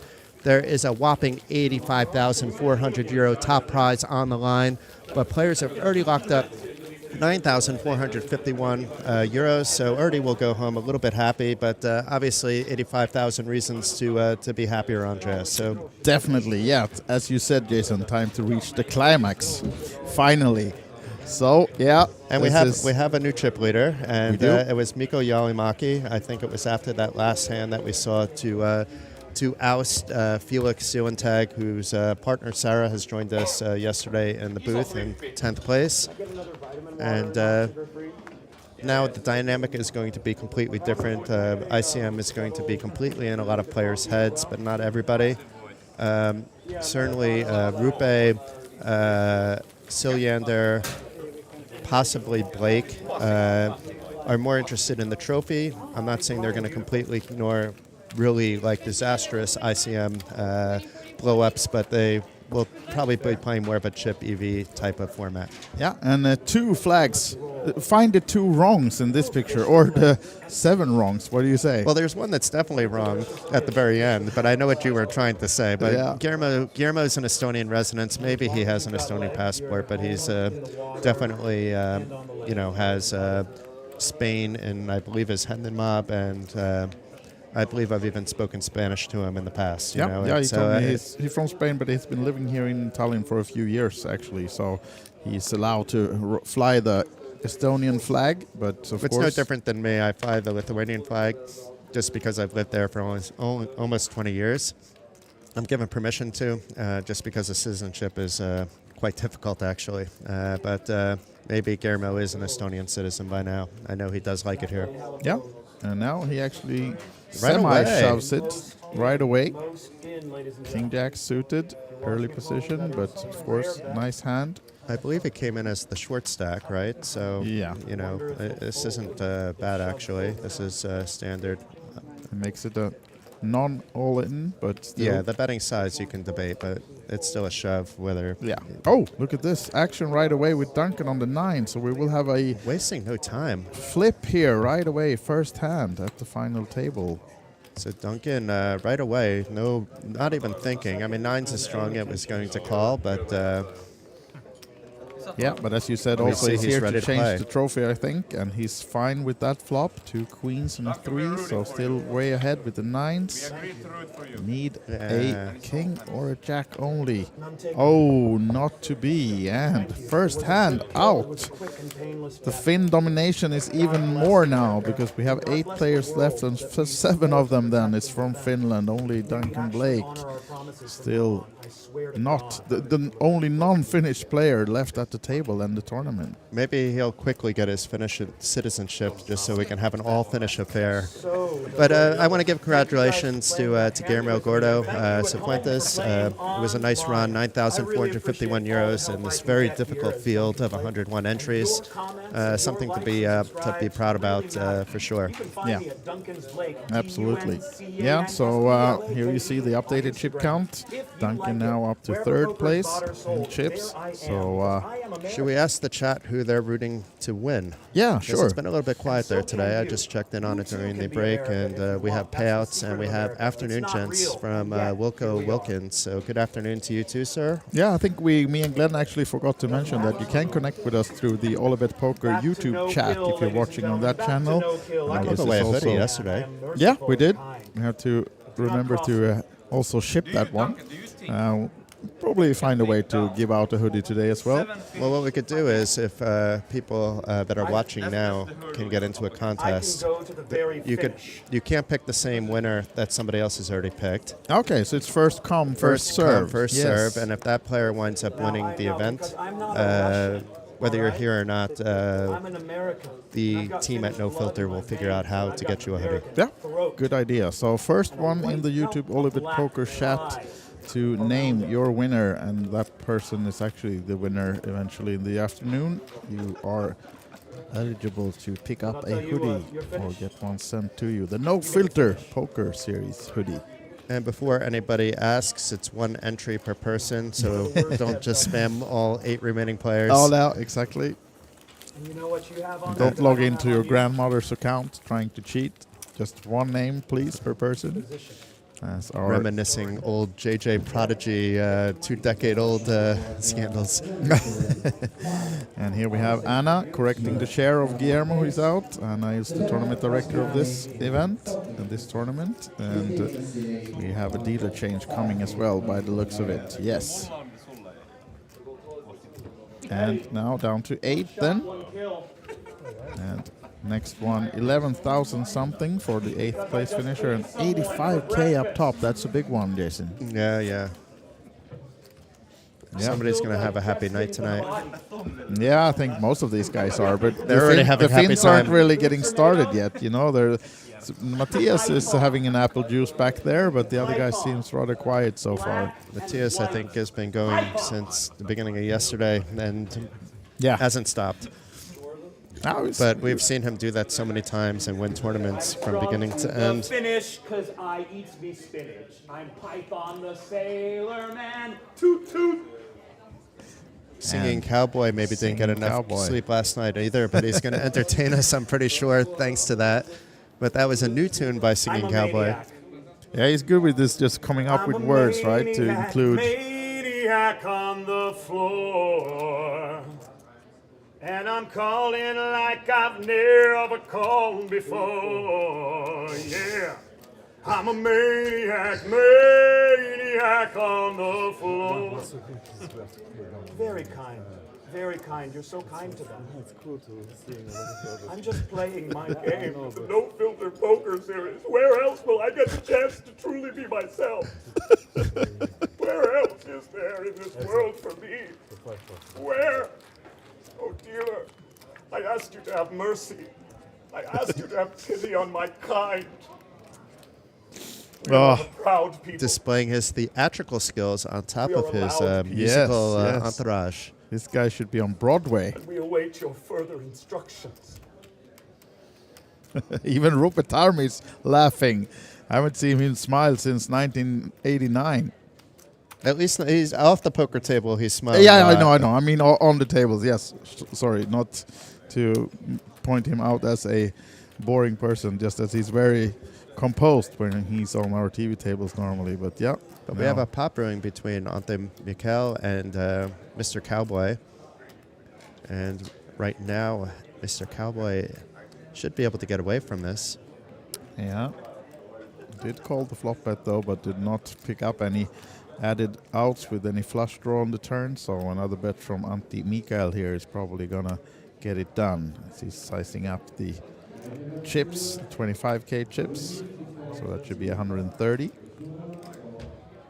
The 5k red one added on top. Oddly enough, I wouldn't have minded a check there unless he's worried about the flush draw, to some degree. But maybe that's the fact that I see what Duncan has is influencing that in my head. But I don't mind a check back on the turn, and then if it's check, you try for a bigger value on the river. Yeah, there's the fold. Nice double barrel, but nice double barrel with a very strong hand connecting with the king. Rupe is definitely holding back a big smile. He's trying not to laugh. But we have some votes now. We have Finn in green shirt, which I think is Mika, who had the chip lead. So that's by QCC. That's not a brave guess, but still allowed. It's still allowed. We said first come, first serve. It's a very GTO guess. Although I'm gonna give a sneak peek that I personally would go with the gentleman in the red hoodie or the blue hoodie. Nothing against Mikko. He's done it on these stakes before. I'm just saying that those two are on a special level. Regardless of who that was on this final table, these guys would be above average. I'm going to go with the guy here in the middle, white hoodie, seat number 2, Posse. Posse, also a very strong player. It's anyone's game, even. But with that said, I hope Duncan makes it far on the final table, at least to top 3, because I want to enjoy his game and his antics. So we have a guess for Duncan. Okay. And we have another one after I propped up Silliander a little bit, but I think it came at the same time for Silliander as well. And speaking about him, he will be 3-betting now. Or what? 10 suited. Oh, I thought he was. Okay, he in and fold. Okay, so he was folding, open folding the queen, ace queen. I didn't see him jam. I don't think Silliander's ever open folded ace queen, but it wouldn't have been an open fold anyway. It would have been whether he was 3-bet or calling, and he's almost never calling in that spot. True.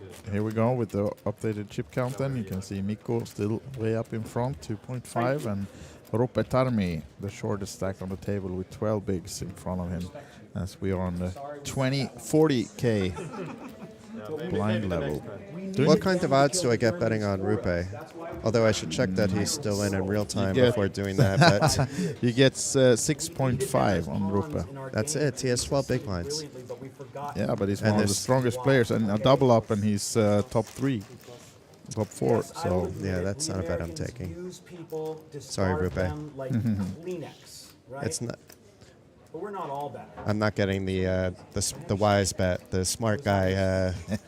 What do they say? Sharp. It's not a sharp bet. No, not at 6.5.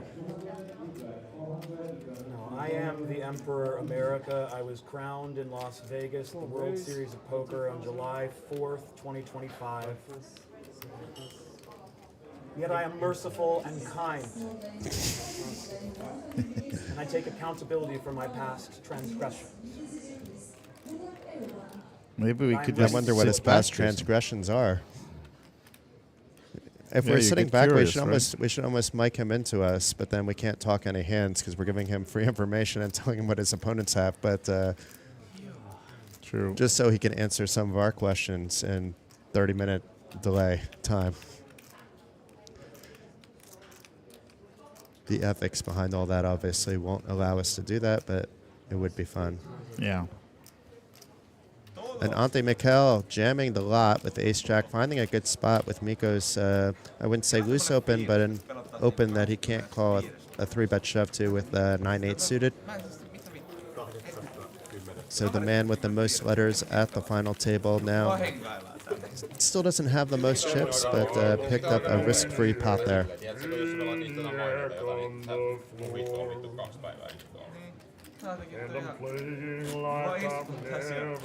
If the cowboy busts, even though it's English only, Yeah, here, might be Finnish only, right? they should, if they have a Finnish dealer. Yes. You know, the so then we have problem to isn't bring in always the Finnish players. commentators as well then. Because my Finnish is not that good. No, we have Finnish people. Teresa Teresa has to step in, yes. Oh, ace king Teresa now. and Juha Helppi. Yes. So that's a 80k min raise from... Yeah, but we can get Rasmus. Oh yeah, true. Rasmus is doing a very good job when he's guesting as commentating. He can do this Absolutely. professionally at some stage with a little bit of fine-tuning. But sevens for Tommy, so this is an interesting spot because they have the exact same stacks to start the hand, these two, and cut-off position against an early under the gun race with sevens. It's a tough spot, right, Jason? Yeah, it's not standard at all, and I have no idea how much these two have played together. A call is a conservative option. You want the button to fold in, so at least you can play the hand in position, where you're not just representing some pocket pairs. There'll be some suited connectors that also play this the same way. He can take out the top of his range, though, by just calling in the cutoff, because Tommy should never just be flatting with aces or kings. But we've seen some tricky plays in this 3,500 event that go a little bit, next level, beyond next level, that it's hard to really say. But very good flop for ace-king here. Yeah, can't complain. And 7 still has something to think about facing a bet here because it's only one overcard. So good in two ways for Posse. How do you spell Viking? Yeah, it's like a dream flop, and he checks also it. checks it. Where's your crown? Interesting. When you're the pre-flop aggressor and you hit, maybe he's thinking if I lining check, up for a Tommy's going to check put me raise. on an ace-queen, ace-jack, Yeah, and exactly. I'll get a bet from those pocket pairs, which are the most likely candidate to play it the way that Tommy did. Yeah, I think Posse is putting Tommy on pretty much the exact hand It's he a has. cutoff and not the Oh, button. what's this? Look. Wow, so Posse, Wow. if Posse just bet like 1/3 of the pot, I think Tommy's still calling. So actually Posse may have saved himself money by not betting the flop. I don't think Tommy would have gotten out of the way. So it's not that a free card, it's still, I don't think it would have been a free card. I think it still would have been a card. Yeah. But now Posse waiting too long to bet. Posse is now coming with a 100k bet on the turn instead, and let's see now then for Tommy. It's a call, because after he checks over the flop, you're hoping that he's bluffing actually with an ace-queen. You're not putting him on an ace-king. Really nice. And now you're hoping he has king-queen actually, which is one of those flatting candidates. No, but Posse raise, but it's definitely one of the suited. It's one of the under-the-gun opening candidates. Any honey wine, but you should be drinking mead, not ale. You should be drinking mead in Valhalla, not ale made That's by a American 300k bet. He will not be happy facing the race now from Tommy. Not expecting it either, I think. And he should just shove it actually with Posse having 870 back and 760 in the pot. I mean, he can make it. He can leave him with some chips if he wants to, if he thinks he's more likely to get a call. I have given my message to my friend, and now I am quiet. But you almost have to assume that if Posse's calling for a min click, he's also calling for a max click, but I could be wrong on that.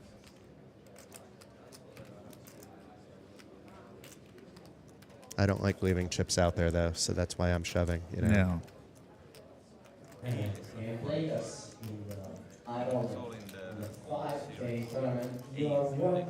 And Posse being actually a very good player, it serves a second purpose that you're making actually the final table slightly softer by him getting out.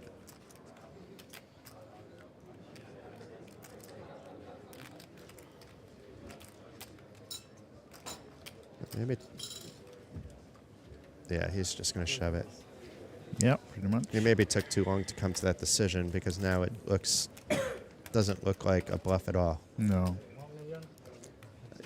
It doesn't even look like it's like just top paired. You know, it looks like it's at least king, queen, or better, unless you think Tommy is capable of bluffing with air.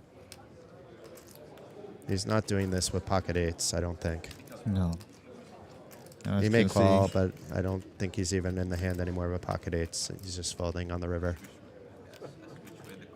And Tommy went for the 1.1 mil not all-in raise, so if Posse were to call this one, he will be left with just a few big blinds, but I don't think he will find the call here. I think he understands that. It's so hard to fold in real time, this one. Yeah, it's a tough one. Because he got the dream flop. And if there wasn't ICM, he would have called already. Yeah. Because of ICM and the fact he's talking the pay about jumps get do you have steep. Deuces, he says, so it's pretty much... He's in the right neighborhood. Yeah. Deuces would play it the same. Yeah. Threes would play it the same. Check is definitely on a dry board like this. You want to not just get away and have a min pot that you won with your set. You want the pre-flop aggressor to take some action on the turn, in which case then you can take control.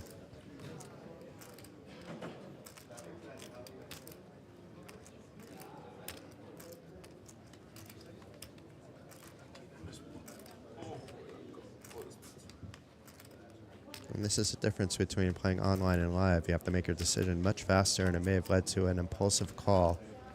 And I'm kind of agreeing with you, Wise Guy. He's thinking about this long enough where he's going to talk himself into a fold and then wondering if he made the right play.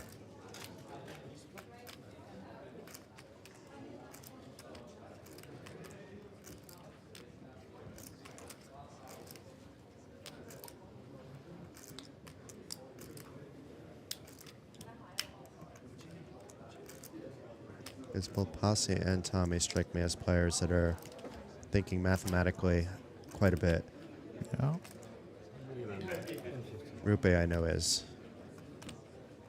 But Rupe I know is not necessarily, ICM is maybe not the priority, the first priority. It is in his thought process.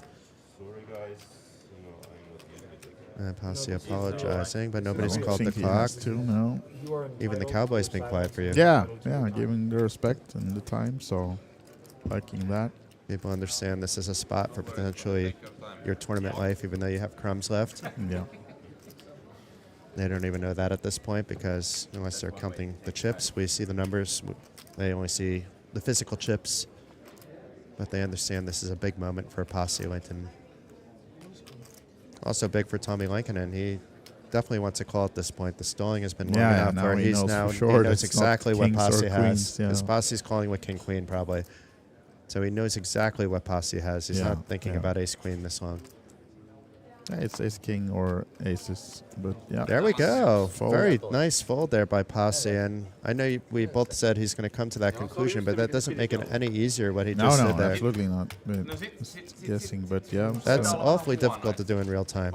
And Posse, if you're rewatching this later on, you'll be happy with your decision, of course. And yeah, that's magic 7 on the turn for Tommy.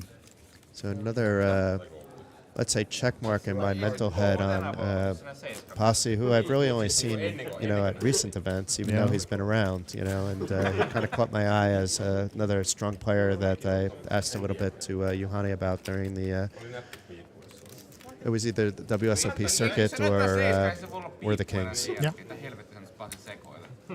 Speaking of Kings, how convenient, you know what's next? Kings of Vilnius.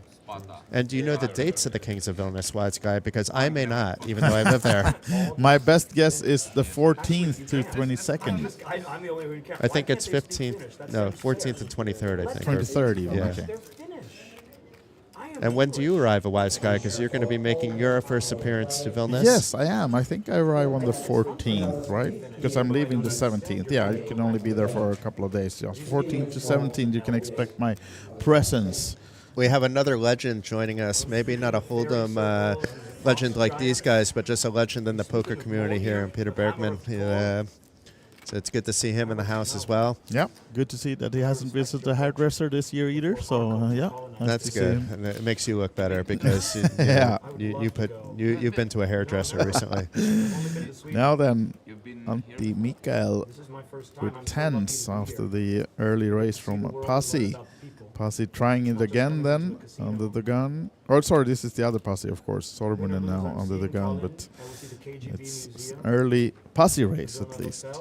And another pair, so let's see if it goes down the same way. Oof. Tough spot for Rupe now. The perfect spot normally to get it in, but it won't be against... It's perfect here. It's a squeeze. Yeah, I mean, but it won't be when the tens call him. Yeah, That's the he's going to wind up on the rail, but there's only one play here. Yeah, sure. He's on the short stack, and he's been waiting for this, and he just got a call. And and another ace-jack by the other Pasi. We just saw one. He got so sick of folding ace-jack, he had to run away and puke in the background, right? No, not really, but yeah, maybe. Perhaps, actually. It's like, I have another hand. This would have been a perfect squeeze spot. What are you doing to me? Oh, he's back looking good. But Pasi's all in. This may actually be good for Rupe because, I mean, Antti Mikael has to be, what the heck? Wow. So off to a race instead of total domination for Rupe with the tens. And we've seen an ace and a jack already out there. So the nines are looking pretty all of a sudden. They are, yeah.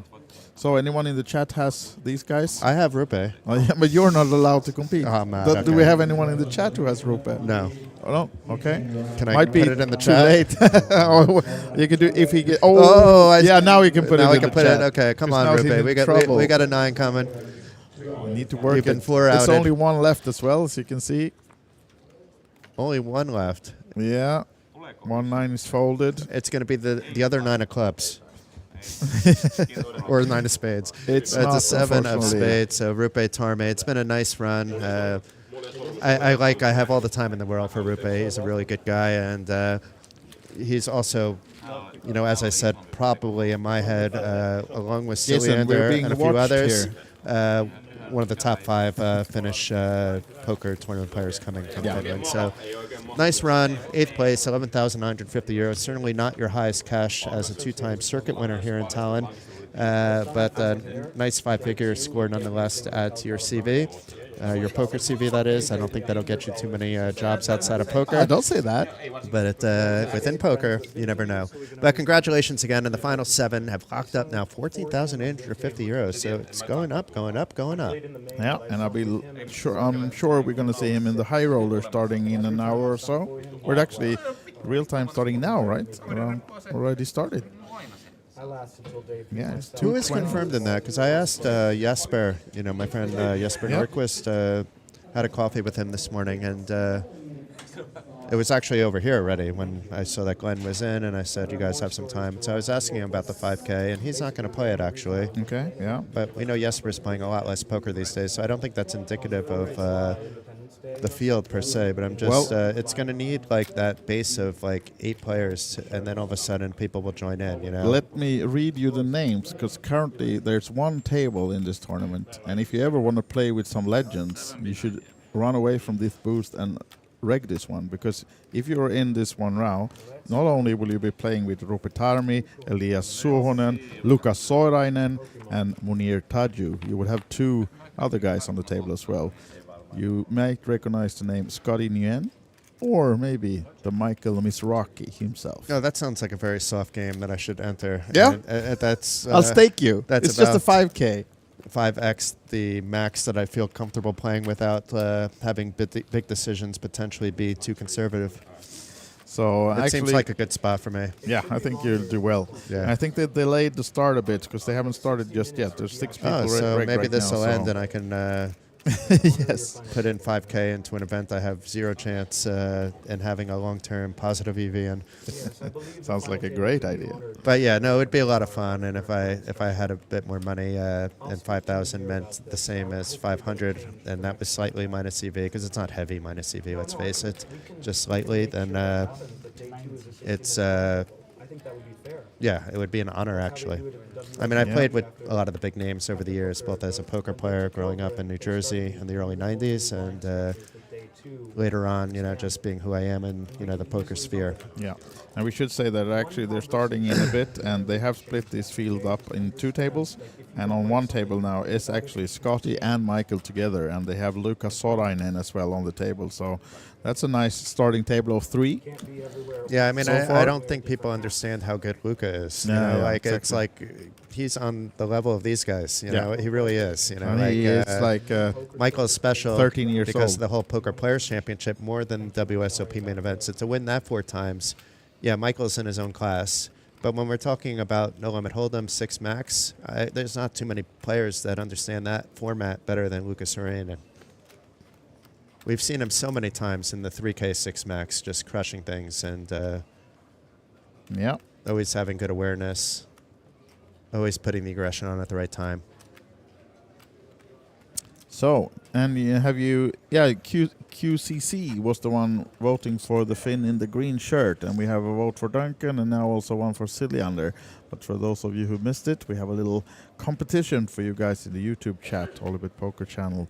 You can put your guess on who's winning this one, and if you pick the right one and you're first to do it, you will get a hoodie, a no filter hoodie. They're rather nice. Yeah. And they come in different colors. They do, black and white. Yes. That's an ace again, and Cilliander is in trouble now. Did he call on the turn with just a gut shot? Does he have a plan for this? Because 240k behind is not much in a 1.2 million pot. Yeah, I think he's gonna just give up. For me, it's not a big issue. I just want to double check with my floor. It's normal in this situation. They took some chips like this, one like this, and then say check. To about here. So it was a bit here. Strange. We're discussing if it was a string bet or not, or I missed the action. Looking at the chat. Yeah. I do not believe he crossed the line, but it was close. I'm okay with that. Okay, Cowboy speaking up in defense of Posse. Yeah.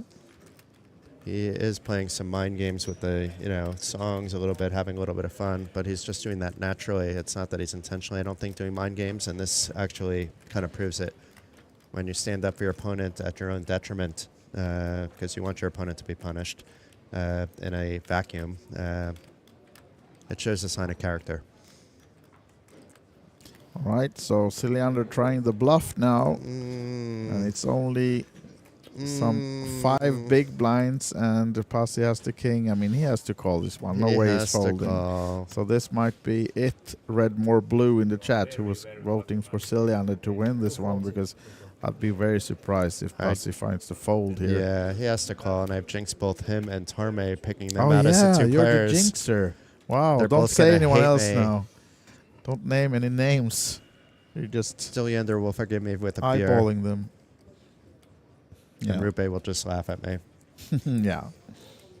Yeah, so as said, he's already rigged the high roller, and I think he'll be happy to play that one as well. But I'm surprised even Posse is thinking about I was just going to say, else. I know he was counterfeited, but still, the pot odds are way too big, and it's not going to be decimating to your stack to call here. No, and I mean, there was a flush draw on the flop, and another ace just makes the king stronger, and of course. it's Cilliander.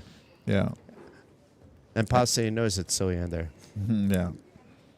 I mean, of course, if he has an ace, he has an ace. I mean, you just have to. It's 1.4 million. It's costing you 240 to call with a 2-pair with a king. So, even though he didn't love the ace, of course, but I mean, he has to assume that Cilliander's not doing it with a better king, right? He'd just check back and just in case, and if it didn't work, he would take the 240 and spin. So he's only doing it with a hand that he completely bricked on, or with the ace.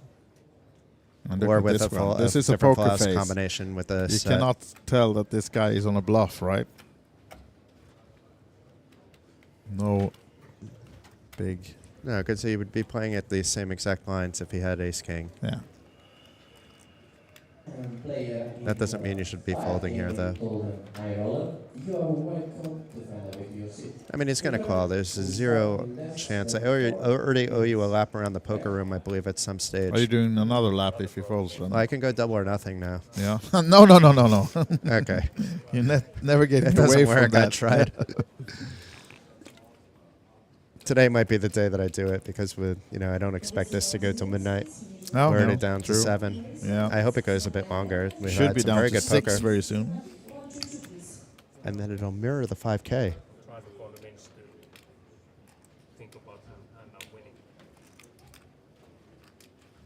I missed what Posse said there.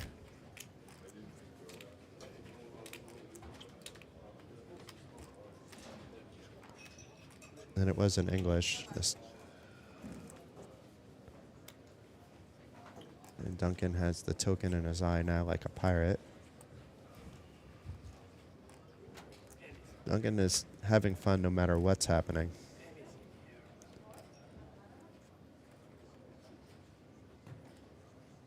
And you didn't make your choice, wise guy. For the winner. I mean, I'm 0 for 2 already. I'm not going to jinx anybody else. No, I did my pick with Posse. This guy.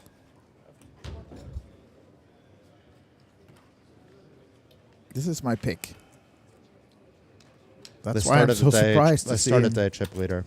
Yeah, I mean, but this is he put in the call now. Yeah, he put in the call and as chip leader once again, and GG over to Matthias Siljander, super nice guy, online crusher, live crusher.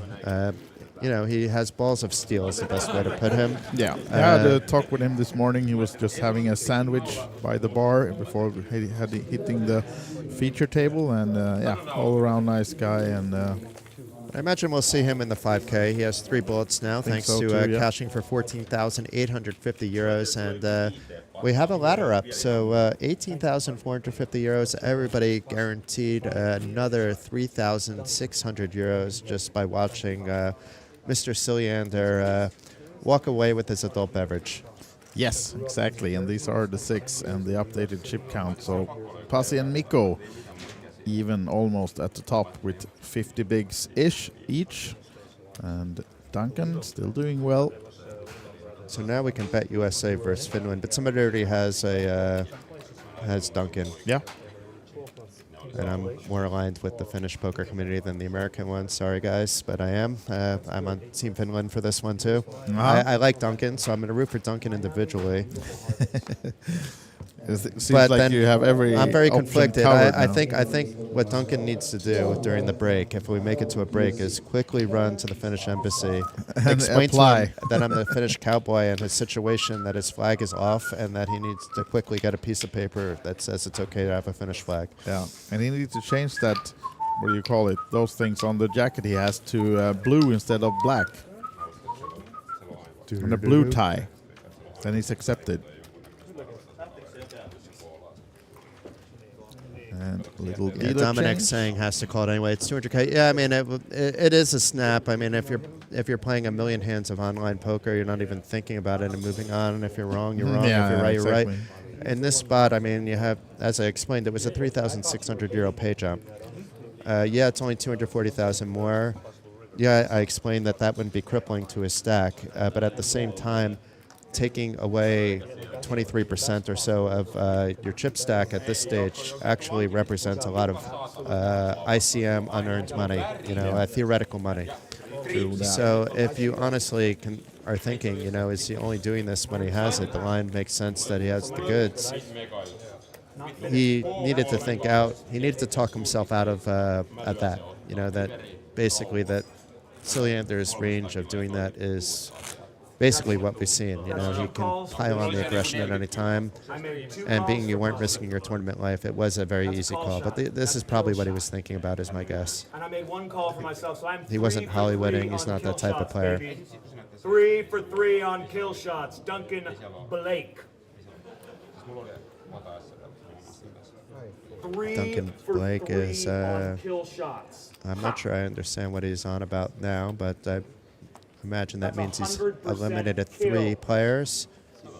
out of 3 when he's faced in those situations. Yeah. At least I hope that's what it is. But meanwhile, we have Posse with a strong hand after, taking a bit of a hit against those pocket 7s earlier, but making the fold that would have crushed him, and was able to ladder up thanks to that, or at least partially thanks to that. And Mikko is likely to defend with his ace-deuce, even though he's not really a happy hand to defend with against a shortish stack open from the cutoff. The range is going to be tighter for Posse because of the stack size, sub 20 but over 15. It includes a lot more than 9s or better, but it doesn't include... the thing is, it doesn't include some of the bad aces, so that makes the ace-2 being a little bit better. He wants to put pressure on Posse. 350. And Posse really, at this stage, should be happy to get it in. And even though it is an ICM move, he has no fold equity. That's the all-in. Not what Mikko wanted. No, and even though we say he shouldn't have any perceived fold equity, he does have fold equity after all. And quick call by Mikko, you never want to call with ace-deuce against a 4-bet shove with a player that is after the trophy, but also wants to, not if he doesn't get the trophy, get as high as he can. Yeah. See, and now I only have to fight 4. It's fun to approach events where you don't care about ICM too, though. I'll do that at the very bottom end of my range online, because the amount that I am able to pick up against the scared money is quite significant. And as the buy-in increases, so does the variance for that particular tournament, which leads me then to play slightly differently, depending on the players at the table. So talking about your own game, Jason, do you have plan to play anything during the series? Possibly, we'll see. It's a busy time for me too. If I get everything done that I need to on Tuesday, maybe I'll play some cash games Tuesday night before we have the final table on Wednesday. Yeah. I'm probably not going to play any tournaments, so just if I can get a Svitin or a mixed cash game, then I'll be happy. Even PLO will be okay. The only chance you'll see me playing Hold'em if it's with Krister or with you or with one of the Mizrachi brothers. I'll play some Hold'em just for the banter. I feel honored.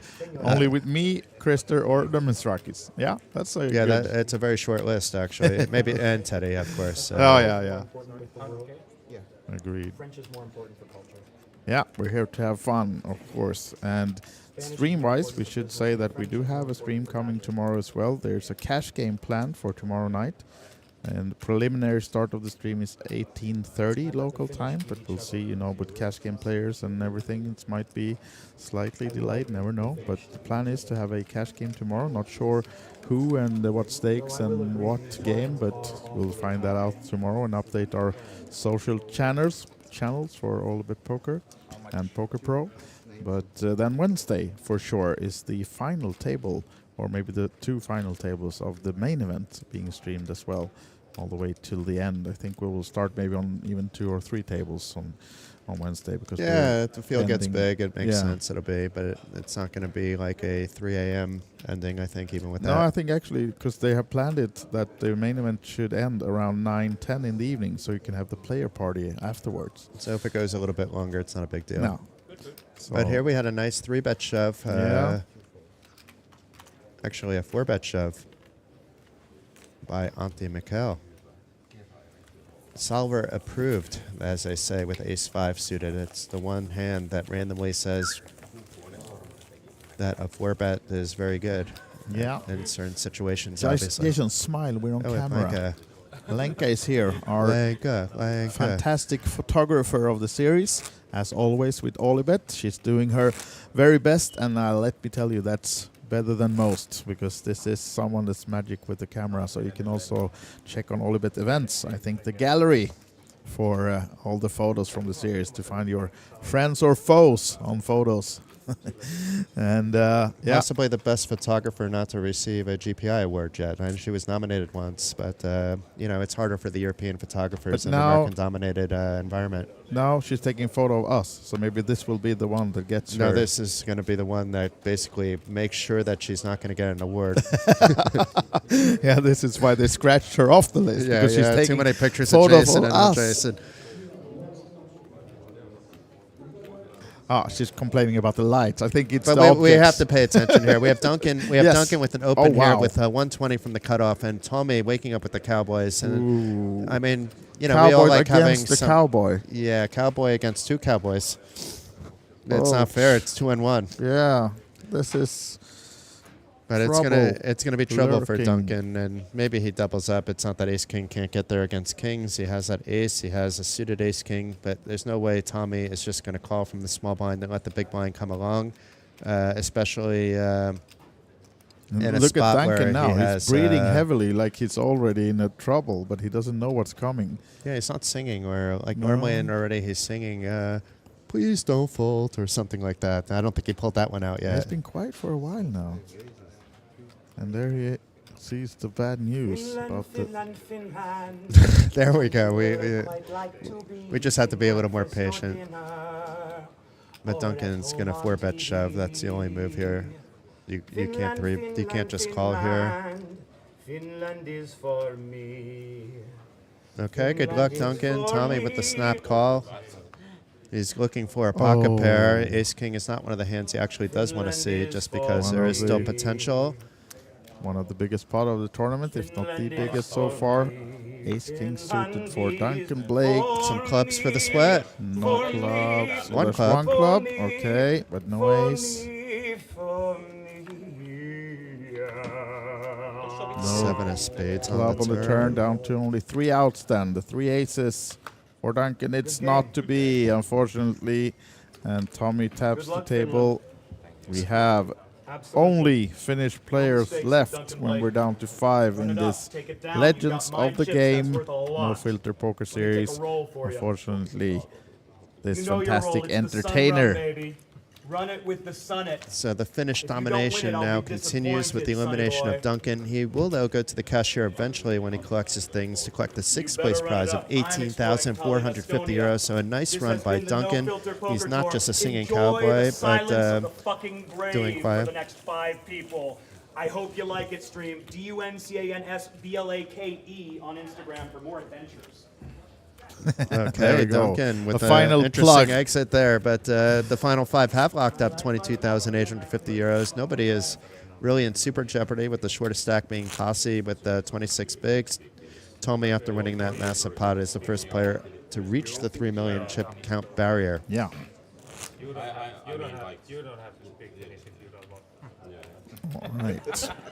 So now there will be a lot of Finnish talk on this table. Yeah, I mean, we need a translator. I think as long as the floor is okay with it and the dealer is okay with it, in this particular instance, I would be okay with it. I don't know. The TDA at least allows for tournament discretion, and I think in this place, if it wasn't live stream, they would definitely have allowed it. So I'm not sure if the live stream will have them speaking in English. Actually, I shouldn't say definitely, because the issue isn't the players. It's the fact that the dealer can't understand the players, and the floor that can't understand the players. And while it might not seem fair, if you're in a place like Estonia that you can't speak Estonian, you're bringing in staff from all over the world, and English is the common language that they all know. Yeah, that's the case.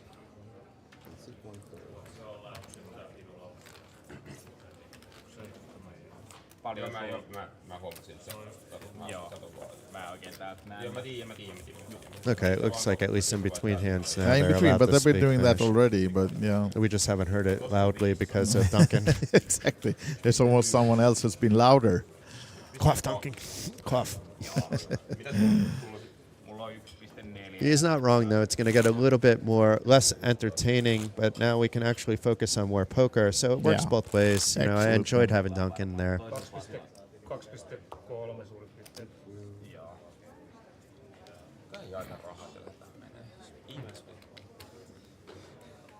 And poker should encourage some individuality as long as it doesn't let's say, affect negatively too heavily the experiences of others. Yeah, agreed. Like if that's a common rule that players are thinking, go ahead, wear a costume. People enjoy it. Have some fun. Be yourself. Yeah. What kind of costume is your choice? If you're going to be the guy that's yelling at the dealer because your aces didn't hold against queens, just don't go to a poker room. In my opinion, without that staff, you're not even being dealt that cards to begin with. These guys work pretty hard. And I judge more based on how I see people treating staff than I do how they're treating each other. Yeah, and that's, ladies and gentlemen, is Jason Glatzer putting down the booth. And I'm not talking about me. I'm talking about the people actually dealing you the cards. I know, for yeah. the supervisor. If you don't like something I did, just come tell me. I'll either apologize or tell you you're wrong. Most likely the latter. I'm quick to apologize when I'm wrong. I'm happy to admit that I'm not a perfect individual. Oh. And nobody is. Yeah.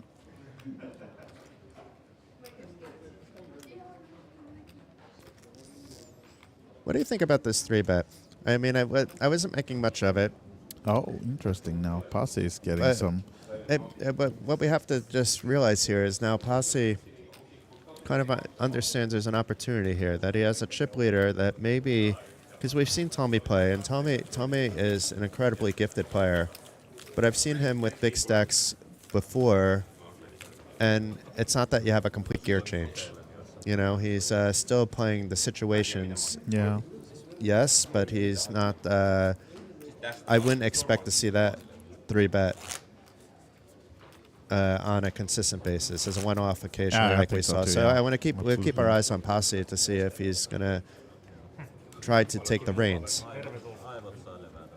Because when you're chip leader too, there's something to be said. You don't want to blow up your stack either. So there's multiple angles that you can pursue there. Tommy's.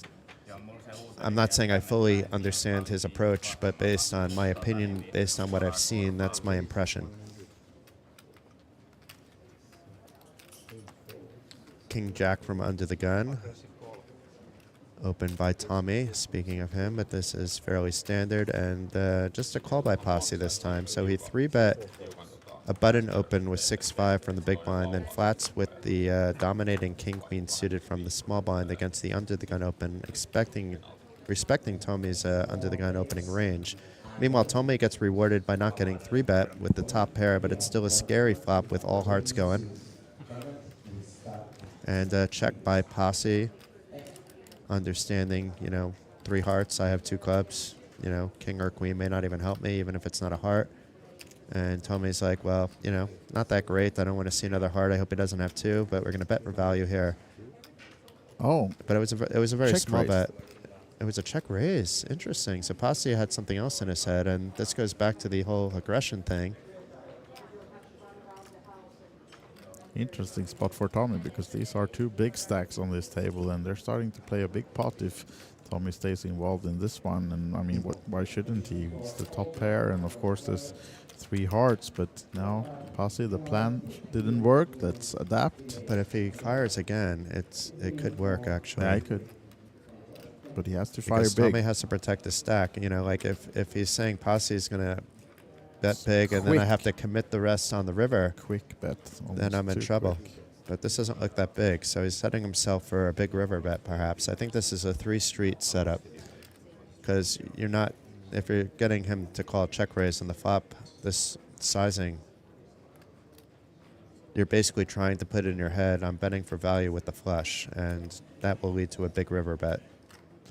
So Tommy may even say, I'm going to fold to this small bet because I'm going to be facing a big river bet. And I'm never going to be sure where I'm at. No. He may have a flush. He'd be playing a flush potentially the same way, especially if it's like a 6-8 of hearts type of flush, where you don't want to see another heart coming on the board.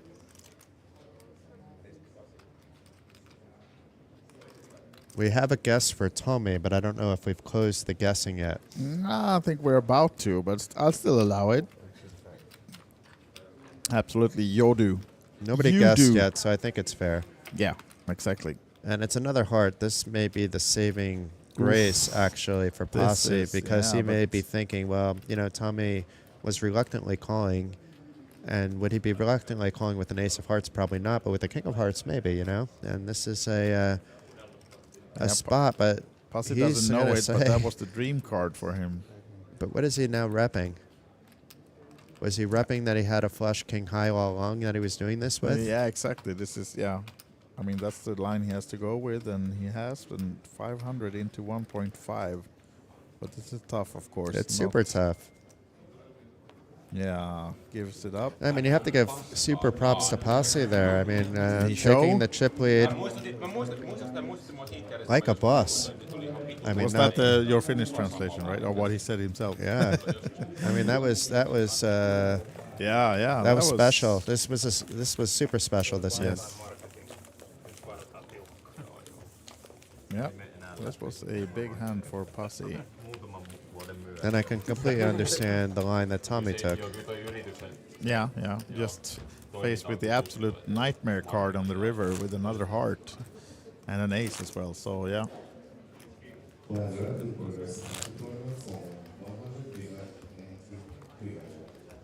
Pretty soon the blinds will go up after this hand, in fact, to 30,000, 60,000. That's not going to change things too much. You know, we have 125,000 per orbit going in now, and it'll be 150,000 next. But then after that, it'll be 4080, and that goes up to 200,000 per orbit. So we're going to see some more shallow stacks fairly soon. Right now, let's just enjoy the good poker that we have. I mean, I'm loving seeing flops. I'm loving seeing these leveling wars that are happening. Yeah. Good entertainment, even though the singing cowboy is gone. I wouldn't want to be on this table, though. I mean, this is scary as hell. Yeah, agreed. And Tommy, let's see if he 3-bets. It's Pasi, the other Pasi, Pasi L, who was second in chips to start the day, opening with 9s, and Tommy just calling from the cutoff. No, from the big blind. So he's just defending his big blind, playing it on the safer side, which is more than fine. That's how Tommy typically likes to play from what I've seen. So he's at least keeping up at least my impression of him. Yeah, queen high board. And until we see differently, we'll keep that impression, and that's how I'm processing things as a player. Like that you taking us through your own thought process as well, Jason. I think it's important for people to understand that I'm not the pro at the table, you know, because we don't have George Sanford in the box, and he's super good with the strategy.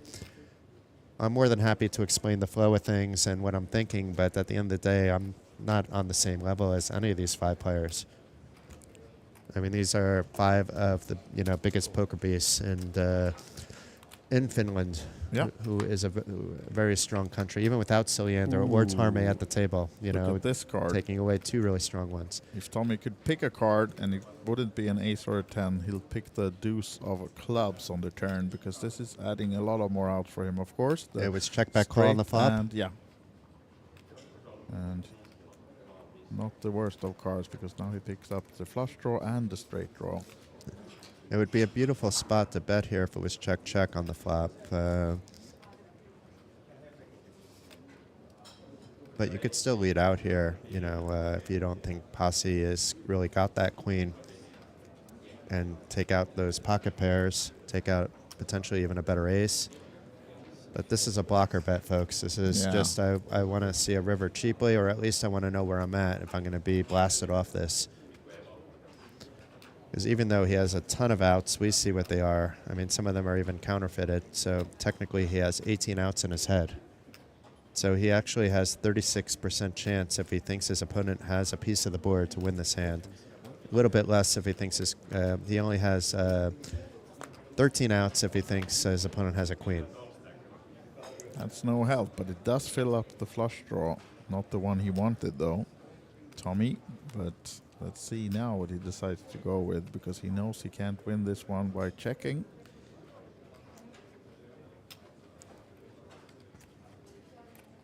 And I bet's fairly polarizing. It's saying either I brick the club flush or I hit the heart flush. Yeah. I mean, the eight itself is kind of meaningless. I mean, he could easily peel the big blind from pocket 8s, where a lot of players would 3-bet. I think a lot of players would also call, including Tommy. I would just be calling there with 8s in the big blind in that spot. At least some of the time. Against certain players, I would be 3-betting.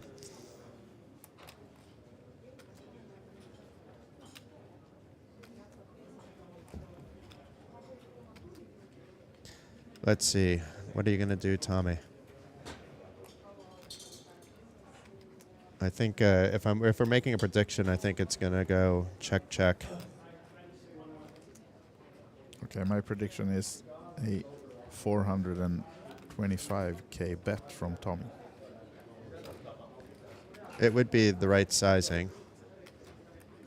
You don't need to shove here, because if Posse calls that then and is wrong, his stack is sub 10 big blind. So you can make it slightly larger if you want to put the pressure on even a little bit more, maybe to like 550 would be the max, but you don't need to go any higher. No, he does check. And Posse will be happy seeing that Tommy bricked his outs, and nice pot for the Finn in seat number 1. Pasi Laihinen. Next to him is Pasi Sormunen. And the two Passis were on top of the leaderboard to start today. They were, yeah. And Duncan was in third, who we see bowed out in 6th place when his ace-king suited ran into the kings of Tommy. So the cowboy ran into 2 cowboys and didn't get there. And now it's an all-finish affair with 2 of the most well-known Finns in Matthias Syljander and Rupe Tarme already out at the final table. Yep. Yet I still wouldn't want to be at this final table, as a player. Like, I would and I wouldn't, because I enjoy playing against people that are, thinking on different levels than me, but not for this kind of money. Is the thing. Not when I think you'd want a discount. You can enter for 1,500, and they play for 300. That would be hugely plus EV, but I don't think they would go for that.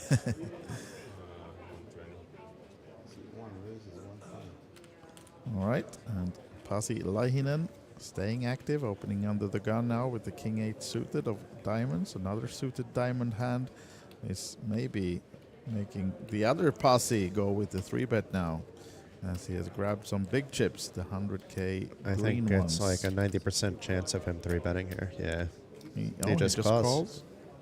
That's interesting. I guess it's because he's in the cutoff and not the button, where the small blind is my guess, and it was an under the gun open against Posse, who we haven't really seen be out of line at all. I mean, King 8 suited is basically the most out of line we've seen him recently, opening that under the gun. Posse number 1 now in seat number 1. Doesn't know it, but he don't want to see any diamonds on this one. There's just one, but he doesn't hit the King or an 8 either, so Mr. Sormunen to his left is still doing well, but of course this is a dry board for these hands, so against a player that we've seen already that's more than capable of just creating his own lines out of nowhere and making people believe them. So the Posse on Posse crime may continue, actually. I don't think we're going to see a fold anyway, just because the other Posse S, has something else in mind, and now the Ace-5 just looks like Yahtzee. And both of them are like, hey, diamonds! But even more so because of that 5, he also has an open-ender to the straight. So it's just like out city here. Yet again, it's like, if you can't pick a card and it's not an ace, Pasi Sormunen, I'll take the 3 of diamonds, please. It's the Yahtzee card. 7 of diamonds went to Ben as Yahtzee because the 8-9 is already a main straight. And that's a 250 or 275 bet from Laihinen. We may see a raise here.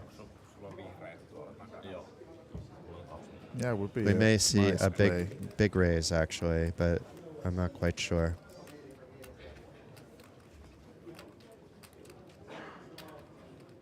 Yeah, I mean, he could put the other Posse all in here, because if he gets called, he'll have.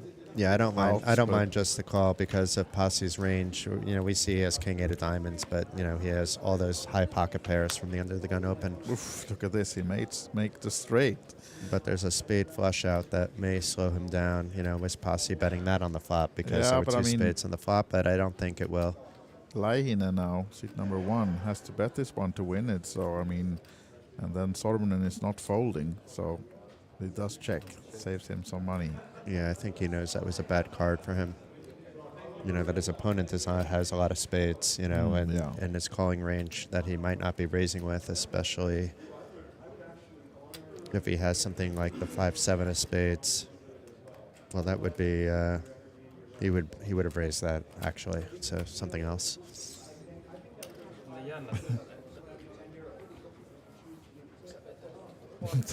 And Sorman is complaining now, something like, what's he complaining about? Yeah, I mean, he's afraid of. Well, he actually just checks and says, "I'm afraid you're trapping me with the flush, so I'll just check behind." There was no more value to be had. Yeah, I mean, he could probably get a few bucks out of a 10 here, but yeah, but I'm saying at least results-oriented wise, you can move on and say he didn't leave chips on the table. Yeah. I remember focusing a little bit yesterday about some of the players showing their hands too much, even though, you know, it is a friendly game. There is a lot of money on the line. And whether it's free information or just making feel somebody more relaxed that, you know, maybe I didn't play it 100%, but I wasn't going to get any more chips. If he was shown, you know, that it was a set of 10s, for example, you know, you're getting into your opponent's head, you know, that I really missed a spot here. Yeah.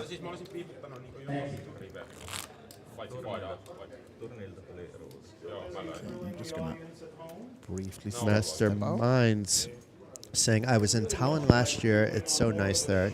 I'm in Tallinn all the time, and there's a good reason for it. I mean, they really do an amazing job here at Olympic Park Casino for all their events. The city is a lovely city.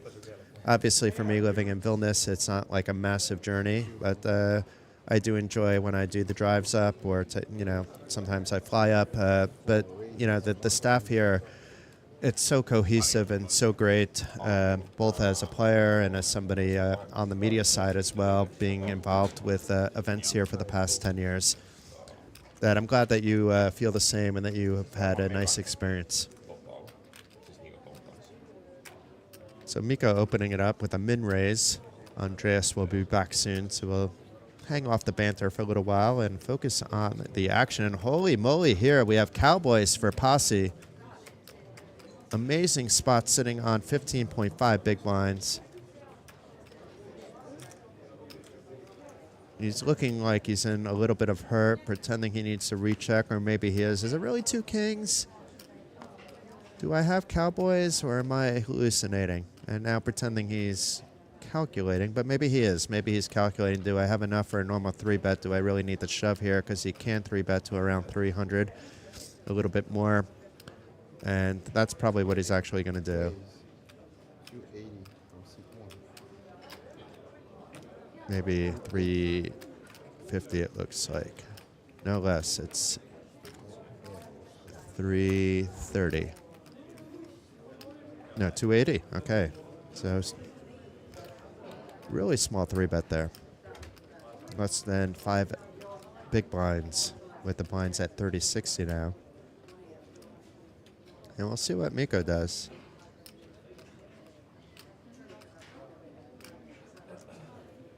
It's kind of the sizing that if you're ever going to pull off a 3-bet fold, this would be the sizing you would use. So maybe that's why Posse chose it. Mikko's also in position if he wants to call to see what Posse does, but 7s isn't necessarily the right hand to do it. Or you could just not believe him and shove like Mikko did and hope to get there with the 7 against Posse Lehtinen with the Cowboys. So Posse at risk, but in very good shape with kings against 7s. Meanwhile, Mikko's hoping that he delivers that bad beat with a 7 somewhere along the way or some other combination. Such as this, 8-5-9, so a 6 will do the job as well. Posse also with the backdoor diamonds if it's a diamond. But it's a king of hearts, so it's only the 6 now that can hurt Posse. If not, he's right back in the action, and it's a 3 of spades on the river, so it's a double up for Posse Lehtinen. Meanwhile, Mikko still has a bit of a stack, 905,000, has room to work with, was recently the chip leader, but down to now 15 big blinds.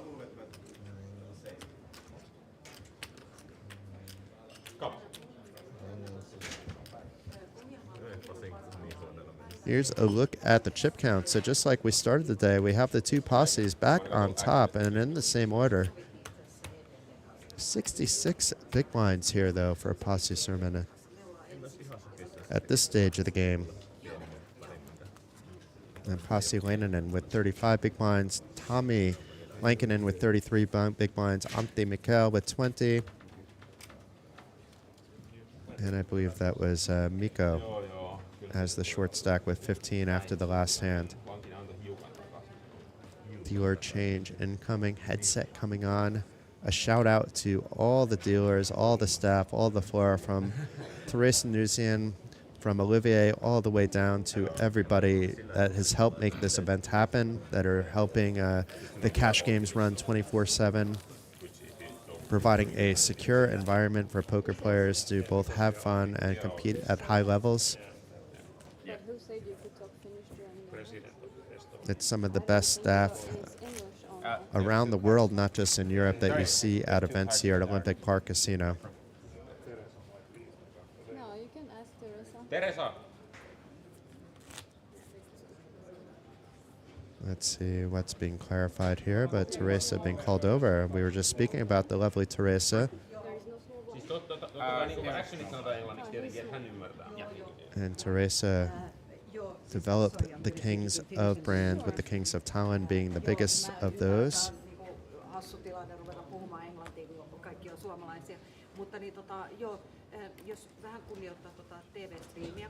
This is an example of what I'm talking about, when all the players and all the staff understand the same language. It's okay to make an adjustment such as this.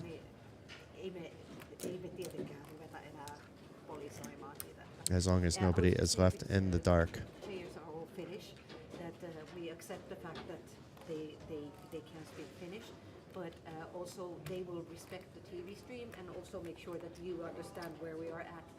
So if you don't know where we are at or something, then let the gentleman know and they will make sure. So they are allowed to speak in Finnish during the hands? It's fine for now, yes. Okay, this I like that Therese is making this accommodation for the unique factor that we have 5 Finns left. Let them speak Finnish, why not?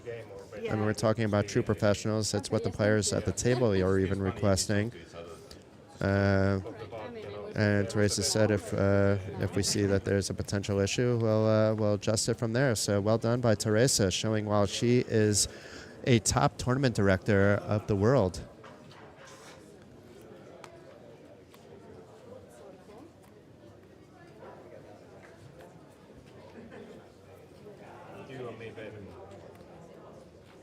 A Posse who just chipped up to 2 million with another decent hand, but it looks like he's just completing the blinds with ace-10, perhaps trying to induce a raise from the overall chip leader in Posse S.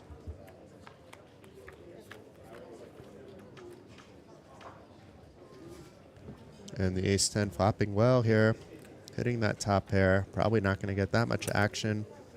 And a snap fold by the other Pasi Surminen.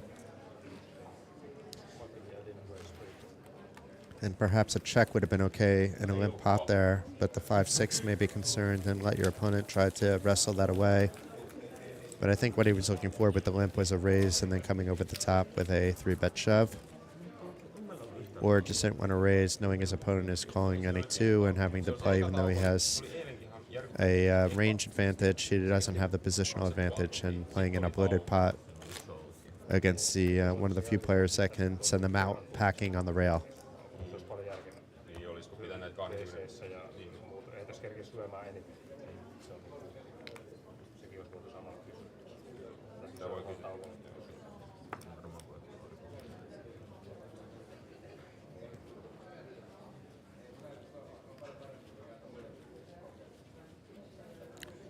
Tommy with a decent hand from the hijack, mirroring as under the gun.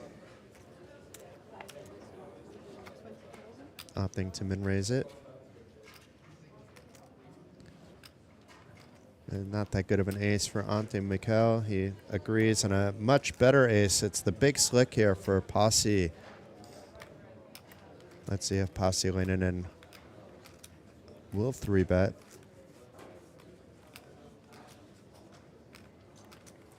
I think it's more, let's see how much he 3-bets to. but does indeed just call. Interesting. Maybe it's good he did. He's avoiding a spot. Mikko would have 4-bet shoved. Tommy would have folded and Posse would have called, but in a flip situation, maybe that would have been good. Maybe that would have been bad. The flip situation may still happen because it's an amazing squeeze spot for Mikko. There's no reason for him to just call. There's really just one move for him. So it doesn't really matter too much. And I expect Tommy not to commit, almost 40% of his stack, about 35%. Gets rid of his king-queen, especially with Posse along the way. Posse with the snap call with ace-king, and it's Mikko at risk with his fish hooks. He was chip leader a moment ago. Will he get right back into it, or will we see him on the rail in 5th place for 22,850 euros? But it's a jack right out of the window. The drama is over right away if no queen or 10 come on the turn, and now he has his opponent drawing dead. Mikko with the check mark, and it's the pointless 6 of spades on the river. So Mikko right back into the mix. Was a coin flip away from hitting the rail. And Posse's had a bit of a roller coaster, is down to around 22 big blinds himself.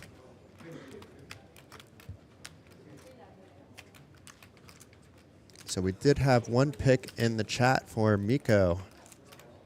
Your odds just got a bit better. I'm going to scroll a little bit just to see who chose green hoodie. Finn and green, so that's QCC. So QCC now in a much better spot for that hoodie. Any of these players can really close it out.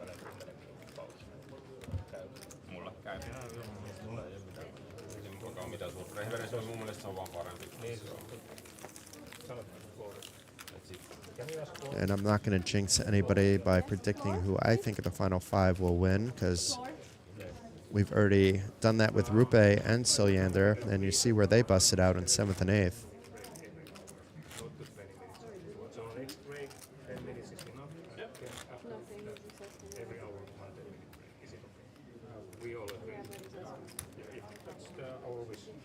I want to give a shout out to one of my Finnish good friends, and Juha Helppi, otherwise known as the administrator.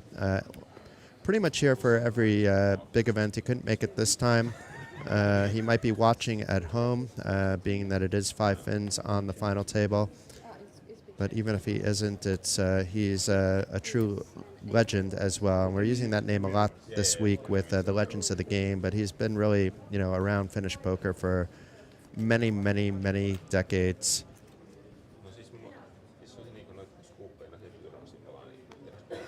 And Mikko in the small blind has a decision as well.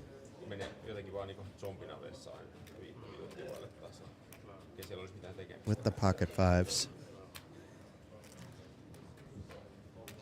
Coincidentally, that was the site that I got my start in this industry, was when pocket 5s used to exist back in the day, managing the poker community, doing some marketing and operations work, managing the database. And then shortly after, I discovered, I really love writing about poker.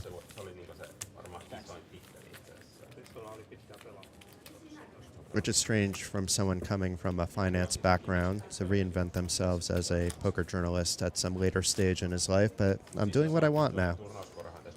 And I think everybody should pursue something that makes them happy. When you're working 40 plus hours a week, if you don't like your job, you need to think about how to find something a bit better, because, life goes by pretty quickly. Anyway, done with philosophy, back to poker.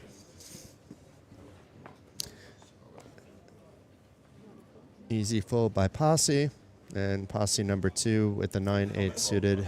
As the chip leader, I think he will open.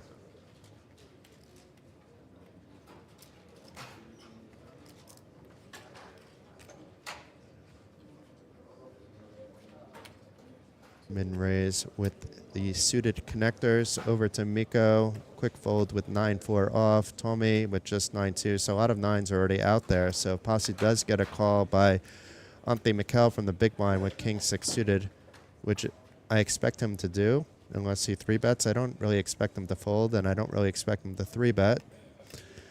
But here we go. It's a 3-bet shove, and he found the right spot to do it. So maybe he got a tell, or maybe it just said, you know, I need to make a move, and Posse, the chip leader, is going to be the most likely candidate just because he should be opening wider than everybody else. But whatever it might be, picking up a nice pot there with King 6 suited, adding 4 big blinds to a stack. And when you're only sitting on, you know, 16 to 20 big blinds, every blind you can get without taking much risk, you're happy to have that fold there. Even if he knew his opponent had 9-8 suited. Then maybe he would have been happy for a call, but I think a lot of players would have been happy for a fold just because he had that dominated. And if he had the little secret that most of the 9s were out in other players' hands, then yeah, he would have wanted a call, but there's no way he can have all that information.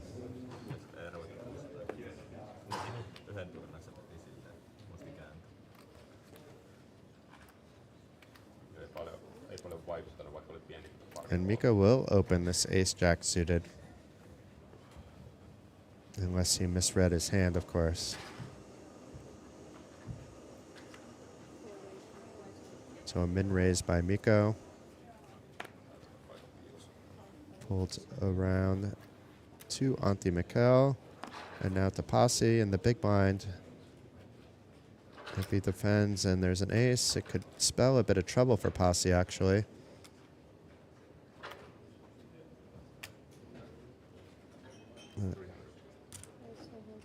It looks like he's opting for something a little bit different, a small 3-bet to 300, I believe, but let's see.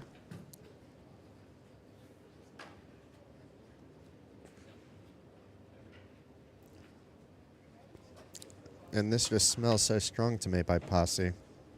I know we saw King 8 just do it by Antti Mikkel. But if I didn't know Posse had ace 4 and I'm Mikko, I'm ranging him much higher without that ace 4 even theoretically in the range. But as things are playing out, Posse is in amazing shape with his ace. Mikko's in amazing shape with his ace jack suited. No love for ace 4, some backdoors with the 3 and 6. Mikko with a backdoor flush draw. Posse likely can maintain control of this hand. He may even be able to take it down if he fires for 2 barrels and there's no ace or jack or spade on the turn.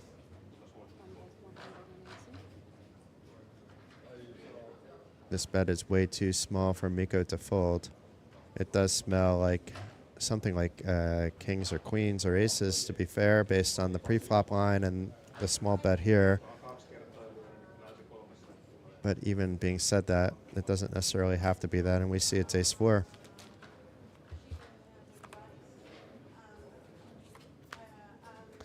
And now, unless, well, let's see what the math says. If Posse jams, if Mikko thinks his ace and jack are live, then he would perceive to have 15 outs, which is only 30%. Then it would be a fold.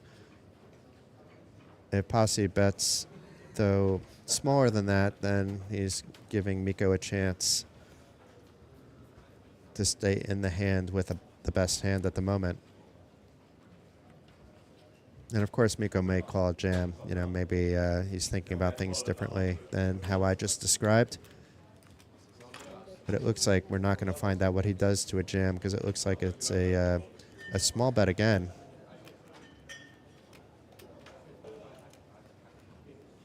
And this isn't the best card of the deck for him. It not only opens up the flush draw that we see, but Mikko has some 8-9 suited that he's doing stuff with. He probably doesn't have a 4-5 suited, but if he did open with that, he's calling a light 3-bet maybe. And Mikko just putting max pressure on Posse, and Posse is going to snap fold it down to 485,000. So good awareness by Mikko. You didn't want to just call even though he was getting amazing odds. If he was shoved upon, we don't know what he would have done. But instead understood that if he was called, he still had plenty of outs. And at the same time, he can put pressure on his short-stacked opponent who is folding quite a lot that is ahead of that ace-jack. Probably not if he connected with the 10, but a lot of other holdings, including low pocket pairs that maybe didn't hit the board, but the low pocket pairs aren't 3-betting. An ace-queen, ace-king type of hand is folding as well there, though.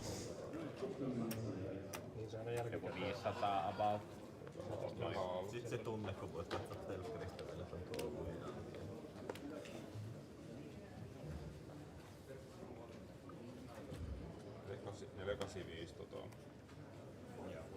Laskitko siihen ton? Joo, Yes. No niin. We've seen Tommy once open King 9 suited from under the gun. This is from one seat over in the cutoff.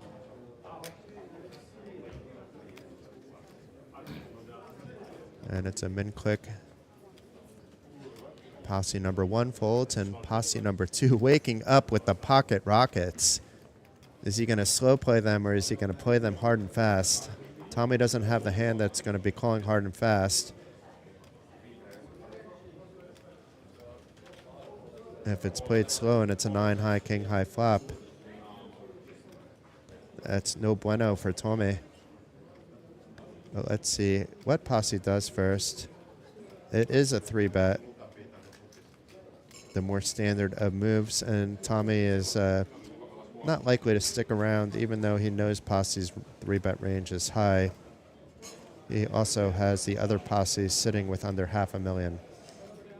Who he needs to go out before he starts, playing these high variance spots. But Tommy makes the fold, and posse showing the pocket rockets and getting closer and closer to that 4 million chip count. But we have Wise Guy back in the booth. Welcome back. Just stepped out to do some other duties, but now I hope I didn't bore everybody with just reviewing hands and talking a little bit. But I've been having fun. Good. I can talk to myself for hours, Andreas. I know that. I'm not worried when I step out. I know you're not going to be sitting here all silent. So, but still, the 5 fins in since I stepped out some 10-15 minutes ago, and 30 minutes till the next break. I just learned that they have talked to the floor and actually have a short break each hour. So they'll be doing 10-minute breaks each hour. Oh, that's nice, actually. Yes. So, but the next one is in half an hour. Yeah, I see it on the board now. Break 10 minutes. There we go. Yeah. You missed some fireworks, even though you didn't miss people going out. But we had a couple double ups. Nice. Or not maybe for those who got them, I guess. And this is one of them I see, because this stack has increased. Yes. And now Ace Jack for Antti Mikael. The blinds, I was wondering why he's shoving at 30-60, but the blinds just went up to 40-80. But even that is a pretty big shove here from the cutoff. It's a 16 big blind shove. And this is why you maybe don't want to do it, because nothing worse than you is going to call, and only hands better than you, and even ace-queen, which is only 1 card better than you, is calling. And it's Antti Mikael at risk. We could be down to 4. As soon as Wise Guy gets into the booth, he could have jinxed Antti Mikael, but let's see if there's a jack at all in the mix. There's 1 diamond, a 9 for maybe the chop, but it's the ace instead, so does need a queen, king, or an ace to survive. Outs. That's not one of them. No. So. GG to Antti Mikael in 5th place for 22,850. And meanwhile, Mikko Yalimaki, who was nearly eliminated earlier at the final table, was short stacked for a bit of time, took the chip lead, coughed that up, and then since then has been on a tear. And it's QCC in the chat cheering for Mikko, of course. It's her pick, right? Yes. So you missed Mikko's Might be a first hoodie big coming. hand.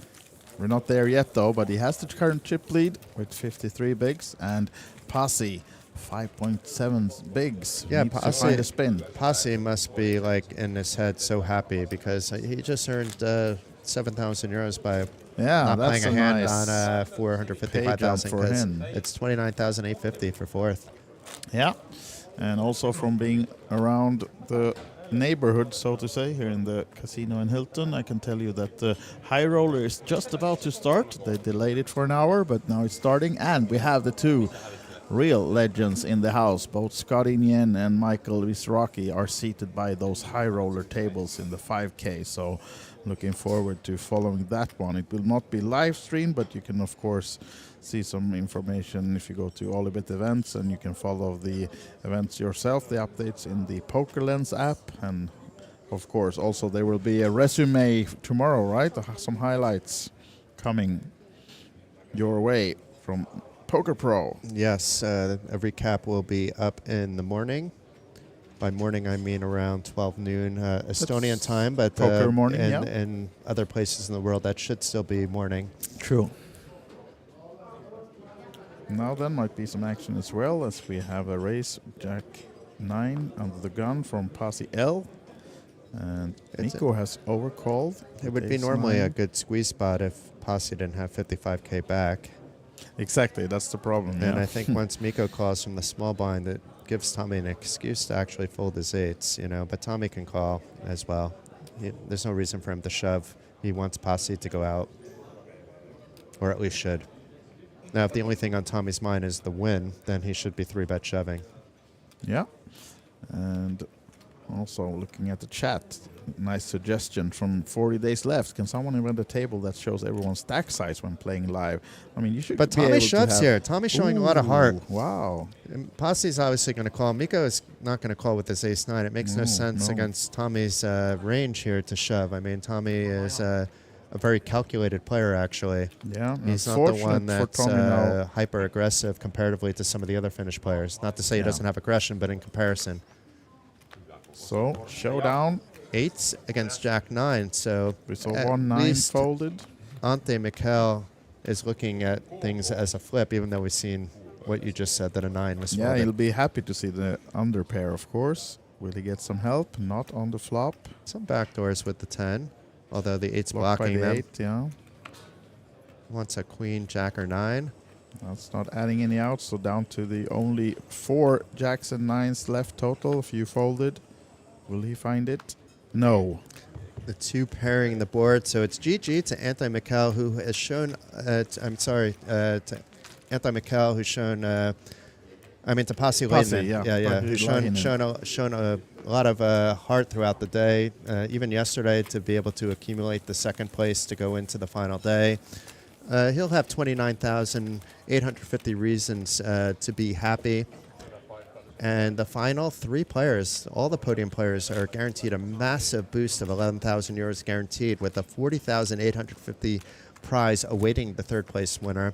It bumps up, obviously, as we go on, with second place scheduled to receive 59,650, and tonight's winner, or this afternoon's winner, we may not even go to the evening at this pace, 85,400 euros to today's winner. There's been no talk of players making deals. I don't expect necessarily anything, maybe heads up, with this bunch. Yeah, maybe. I mean, it's still a bit of money between second and first, so maybe, but, Look at this now. Aces. 3-handed. Pocket rockets. Is he all of a sudden going to develop a limping strategy? I don't think so. No. And still on the 80K. Yeah, it looks like a 160 min click. Tommy running somewhere, and Posse not going to defend. And is Mikko going to show that he got aces again? Yeah. When you combine good card distribution with a player as strong as Mikko, good things are going to happen. Yeah. Good things comes to those who wait, right? Yes. Although now down to 3-handed, not much time to wait around for those, but he got them, the aces, and we'll see if he keeps that. The amazing standard. Anna in the background. I gave a shout out to all the staff, and she's one of them. She started here as a dealer and is developed into one of the best tournament and floor staff that you'll see in Europe. Absolutely, always humble and nice and helping us in the production and everything as well. We need some help with stacks updated and whatnot. So those chips doesn't count themselves. She shows an extremely amount of care, even if it's hour number 16 on the floor, and on a very busy day. These guys are used to working long days. Absolutely. So meanwhile, Mikko facing a raise from the small blind by Posse. The 2 players with the most chips at the table. I don't think Mikko is going to fold. Is he going to call a raise? Opts to do a little bit of pot control. Perhaps wondering what the raise range really is of his opponent. But either way, a call seems very standard. But the Queen 4 rewarded in a big way. It's not only top pair, but it's also a flush draw for Posse. A backdoor flush draw and backdoor straight draw, 1 overcard from Mikko may lead him to stick around for a little bit, at least for 1 card, but let's see. Depends on the bet sizing. Is it 160, 180? Yeah. I think he'll probably stick around for 180. I might actually fold in that spot, but I think I call as well. Small blind 300, big blind 600. I may even toss in a small raise there, to be fair, but that wouldn't have worked out in this particular spot, as we see.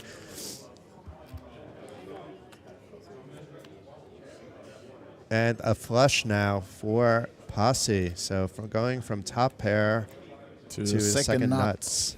It's an Jinx. Smurf. Jinx is what you say in English, yeah. We say Smurf in Swedish. Smurf.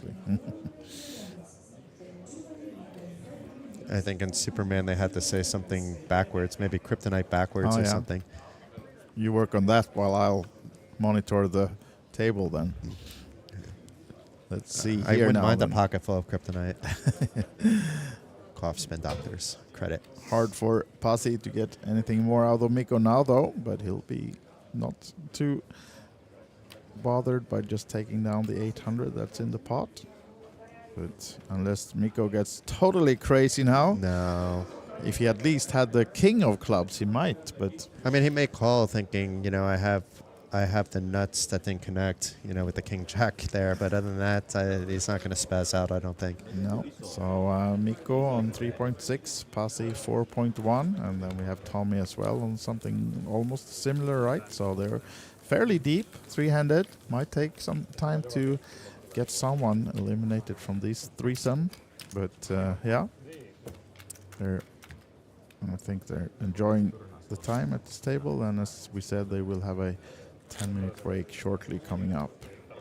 Is that when the Singing Cowboy is coming back to the feature table? I haven't seen him since he actually left the room, so I think maybe he's doing Resting lunch somewhere or maybe having a rest. Yeah, resting the voice for the evening performances. Interesting to see whether he enters the high roller now with the win in his... The wind and the win. He has 3 bullets that he now has. Yeah, exactly. But he has infinite bullets in the 350 progressive knockout that also started recently. Yeah, true. Let's see. He can fire about close to 40 bullets. Checking out the high to roller. set a new record here in Tallinn for most bullets in a side event. High roller, we are now on 8 players then. It just started, and as we said, the third legend, Helppi, also joined. So we have Helppi, Mizrachi, and Scotty Nguyen in the 8-person field. Any Adamar, Latva, Ranno Sootla, Markku Kopelma, any of the Estonian brawlers? Ranno is in, yes, but not Kopli yet. But the late riggers, of course, is open for a long time in this one. So. And the 5K may be too small for Adamar to make his presence. But if he was around, he may come out for that on a Sunday. It's also a grinding night for people like Adamar up their home. Tradition. And for the main event, we just heard some announcement in the background of the final table here. There are Day 1B today ongoing with some 68 entrants right now in the €1,100 buy-in main event, which has several starting days left. Can I ask if the prize pool has reached yet the 100,000 guaranteed to first? Is it still a winner take all? Okay. Not, because we had 30. Yeah, it's going to. I'm joking around. Just so everybody knows we have 5 opening fights and 3 levels of late reg on day 2. But this is a special event that guarantees 100,000 to the winner. We are actually right now on exactly 100 entrants total with today's 1B and yesterday's 1A. So that's 100K. So if we prevent everyone else from entering, then it's winner take all. Yeah, exactly. And then Duncan can be singing ABBA. Winner takes it all to introduce the final table. Pretty fitting. Yeah, we can still let Duncan in if it's winner take all too, to be fair.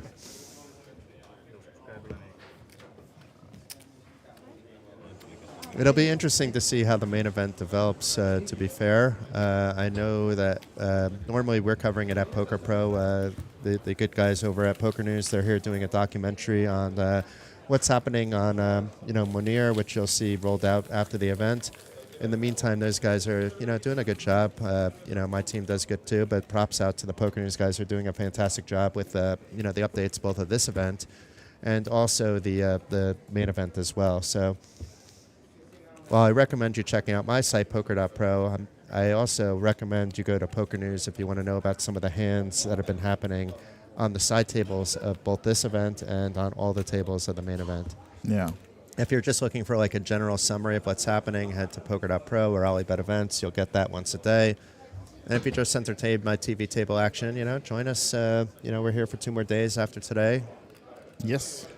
As Wise Guy said. 2 more days. Oh, you mean stream-wise? Yeah, stream-wise on tomorrow for the cash game. Yep. I'll probably join for like an hour or so. And then I'll be here for the entire thing of the final day of the main event, which I'm extremely looking forward to. And that's Wednesday, and it's supposed to start at noon here, local time, which means 12:30 local time. The stream will start from the final day of the main event. Let's see who takes down that 100K for the winner. Pretty decent in an 1,100 euro tournament to win 100. What we could do is, before the start of day 2, is do pretend fantasy where we have a certain number of chips that we can use for our team. Yeah. If that makes sense. But for day 3, right? On Wednesday? No. For day 2, we'll already have the opening chip counts of all the players. Yeah, but you can still enter. That's what I mean. If you take a player like that, you get them at the 50,000, chip starting stack. Let's say you get 1 million chips to start with, and you have to put together a team with 1 million chips. Yeah. Up to 5 players or whatever we decide. I'm just throwing out numbers. Let's do a fantasy draft. It could be practice for something else that maybe we'll work on together at some later stage. Yes. Yeah. Love me some fantasy. Always doing that. NFL and used to do NHL as well, fantasies, but also the WSOP, Vegas, has a lot of that in different buy-ins. You can even roll that out to the viewers as well if we time it like at a certain time. You have until first break to make your team based on the chip counts you see in the back end, and if you haven't chosen your team, you can't take anybody on the TV table. What do you say, Chad? Is that something you would be interested in? Maybe we couldn't get it together fully for this event, but for the future, it might be something that would be fun to create for the viewers. We need social media involvement. Extra dimension to watching the streams as well.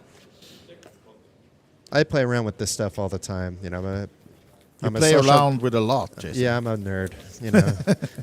I might be a fun guy like occasionally, but at the end of the day, I just love things like this. Which, oddly enough, is strange because as much as I love this kind of stuff, I'm not a guy that's heavily studying GTO. Yeah, no. I understand the basics. I've gone over, let's say, solvers with different people that are doing solutions to questions that I've asked, giving them all the inputs that I potentially have. So it's not that I haven't used things like GTO Wizard and other similar products. But I'm not studying based off it typically. No. And I'm not really actually studying that much because I just don't have time for it. And my feeling is that the field we have in this one, the one we are watching right now, are, of course, a few of these players are studying a lot, but many of them are also playing a lot on their feeling and the knowledge they already have, and trusting their instincts a lot. And then you have a lot of these guys that you're seeing here actually on the other end of the spectrum where they're teaching others, as a side business. Are you saying people are on the spectrum? I think everybody's on the spectrum, but that's a conversation for another time off stream. I think spectrums are there in many different ways. You may be on the really bottom 0.001% of it, but it's still a spectrum. Now then, a pot between Mikko and Tommy. Not much in the middle yet, and looking like we're not going to get much more either, because that's the board they don't connect with, any of them. I'm not so certain that Tommy's going to fold here. Okay. Yeah, he does call. It's cheap, that's why. It's one big blind, true, and true. King High is often sometimes you just want to see a turn, right? Well, you would think if he had like the 6, he's going to bet a little bit bigger to not allow that call, because 6, pairing the 6, you're ahead now, but you have 2 more cards to come, and you don't really want to see everything is a scare card. Yeah, true. Unless it's like ace-6 and you just hit 2 pair.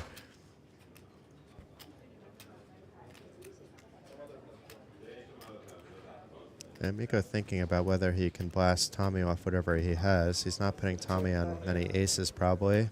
No. But understands Tommy might have a 6 that he's going to be sticky with after calling that min bet. We see Tommy just has king high at the moment along with the gut shot to the super wheel. Super wheel, love that word. But the super wheel does not come. I mean, the super wheel would have been if he had 2 7 and then the 5 comes. Yeah. And some fun, silly casino games they have in Vegas where they have, I think it's Caribbean Stud or one of the other ones. A 7-card Royal Straight is worth like zillions. Oh yeah, I've heard. I never played those games.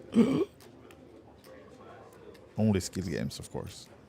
As long as you know they're minus EV and you're playing for entertainment, exactly. Why not have some fun? Absolutely. I mean, poker isn't the same level of gambling because it's educational gambling. Over time, you'll smooth out the gambling variance per se, but not completely, no matter how much you play. And there's certainly some poker players that are entering poker events that would maybe be better off at a Caribbean Stud table. Like I'm just saying, honestly, like if you have a ROI that's minus 10% or more, you're better off playing Ultimate Texas Hold'em with your $200 rather than entering a $200 tournament. Yes. Because your rake on that is 5% or something similar. But of course, if you sit at the table nonstop for 10 hours, that 5% becomes 100% more often than not. Yeah. Treat casino games as entertainment is the moral of that story. Absolutely. And have fun playing poker. Don't play over what you can afford, especially if Don't borrow any money. Don't borrow any money. At least not from us. If you're planning to lose them on the games. Be humble about where you're at in the game. Respect others that are thinking a bit higher level than you. Identify whether there's a soft spot on the table or whether you're the fish at the table. There's so many different things. There's so many cash games I've just not sat down on in the past 2 years. That's why I'm playing so much less cash. You haven't seen me play, I don't think, cash in the last 2 years at all. Oh, I haven't, no. And I used to play nonstop, so. You're cured. And it wasn't even a downswing that did it. No. But meanwhile, Posse finding a spot because Tommy knows that Posse can be doing this not with ace-jack or better. He could be doing it much, much lighter. And Tommy with a very nice queen 10 suited.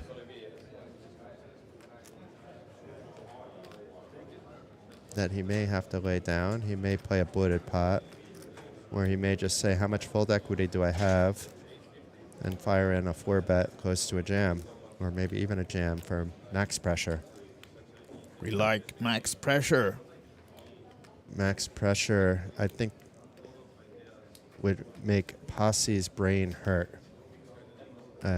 Half his stack with ace-jack.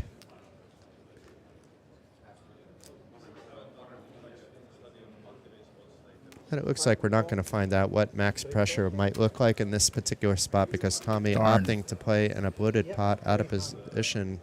No, in position with this queen 10 actually. So no, he's out of position in the small blind. So it's a weird spot. You're playing bloated pot. You don't know where you're at. I'm at I Hilton. don't mind the call. I should be clear about that. I don't mind the call, but it does put you in a hard spot.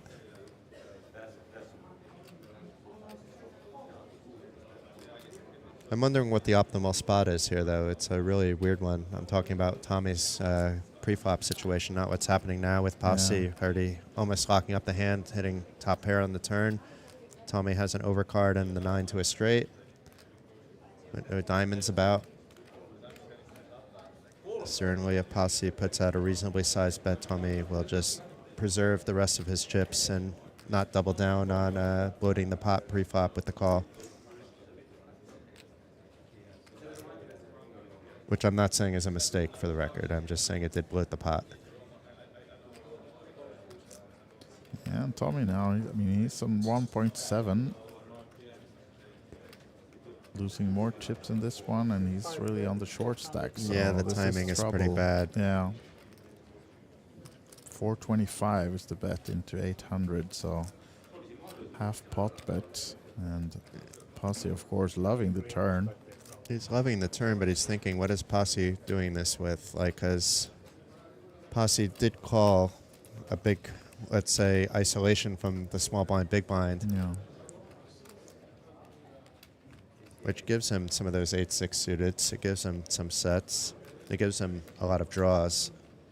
The draws shouldn't bother him too much. Then he would just shove over to deny the rest of the equity, perhaps.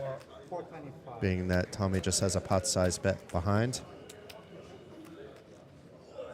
But it looks like he's going to just say, I have ace-jack. You want to bet? I'm going to call. What are you going to do in the river? Yeah, that's the question now, whether Tommy just gives this one up if he doesn't hit, which he doesn't. But because it's a heart, yeah, I mean, that may have saved Tommy from, well, we'll see. I mean, I think if Tommy does anything like a shove, Posse's not going to be afraid of that third heart at the end of the day. He'll be afraid in the beginning, but when he thinks about it. Yeah, but it's more like one of those situations. If you got there, you got there. But it's like I have the ace-jack on the jack high board, and I'm not sure, though, that Tommy will really find the bluff here. A hand like 9-10 of hearts is pulling this exact line. Same with maybe a 5-7, 7-9, but I think then the flop plays out a lot differently. And maybe it even does with 9-10 because it's 2 overcards. So I think Tommy is thinking about, can I pull it off? And can he? Was I repping that I had that flush draw at any given point? Can I make my opponent fold something which might be strong because, or was my opponent on a draw? And which draw was he on? You know. Oh, he does come with the shove, or was it the bet only? Yeah, okay. Yeah, it was just a bet, but and quick call, making it easy for Posse. Down below 10 bigs now for Tommy. Yeah, it's a comebackable stack still. So it's maybe that's why he didn't shove. If he shoved, he would have been out probably. We don't know for sure, but I do think that Posse would have thought about it anyway. Yeah, he would have called. It's another 700, but he would have called that as well. So yeah, Tommy gives himself another bullet at least to spin it up. Sat now with 735K, 9 big blinds in front of him, and might be a heads up with Pasi and Mikko brewing, but Tommy's still in, still with a chance and a double up, and he has 20 bigs. So we have one person that chose Mikko and one person that chose Tommy. Yeah, and then I have Pasi, so then I'll keep the hoodie then if he wins. But you disqualify me from getting a hoodie if Rupe won. That's because you already have a hoodie. I don't. I do not have a hoodie. Oh, okay. I don't even have a T-shirt. You're wearing a T-shirt. I don't even have that. I'm barren. I'm naked in the booth, actually. I have no clothing. Luckily enough, you're not. And luckily enough, Glenn Brown just walks by, and he's also wearing clothes today. For once. Is it the Emperor's clothes, or is Glenn really just naked and you're telling him you look very nice in your suit today? Yes, meanwhile, it's all invisible? He's always nice.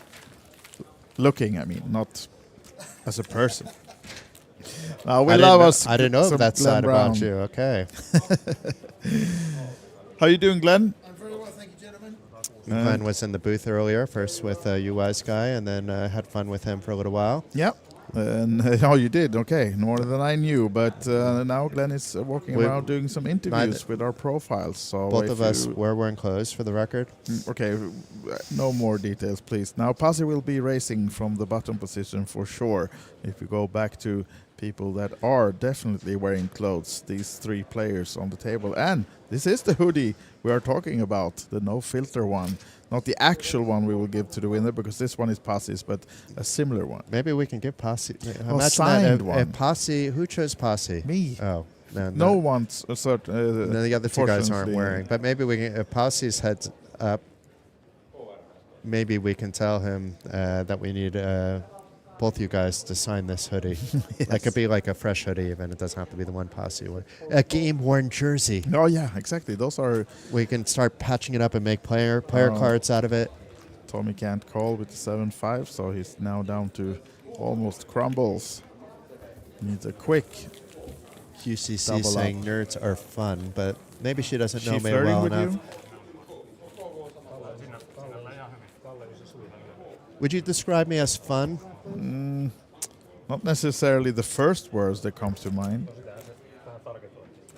Of course, Jason. You're always fun to be around. Not always. No, I can be. I take that back. We all have our bad days, right? No, just kidding. But if I get burned, I'm not keeping, and then you hear the different side of me.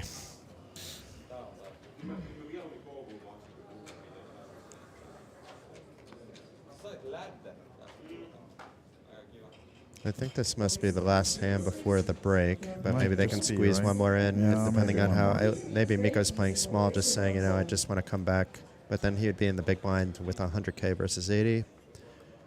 But maybe he was just thinking. And Tommy might shove here, wise guy. Queen 3 suited in the small blind. Yeah. After Mikko folds, there's not too many spots. Mikko's really just folding, so. And Posse waking up with ace-jack, just some bad timing for Tommy. But maybe he'll get there. 2 live cards. Yeah, sure, he's a live. pair of clubs.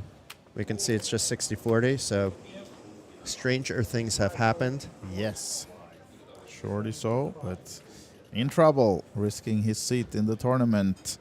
The all-in star is there for Tommy Lankinen of Finland with the Queen 3 suited. Needs help to stay in the game. And that's an ace as well, looking not good right now. Needs something for a backdoor, maybe a king or jack or even a 9.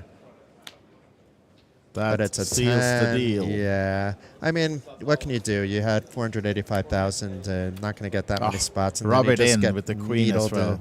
But, Tommy's being a good spirit about it, and as he should be. He didn't enter today with one of the top 5 stacks and still will walk away with the 3rd place finish of 40,850 euros, so quite a nice result based on where he was at the start of the day. And we're about to go on break before we go heads up, but they will be playing for around 85,000, and they've locked up already 60.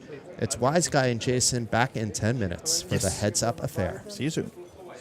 20 minutes. 20 minute break. We have some an update. extra. Okay. See you soon.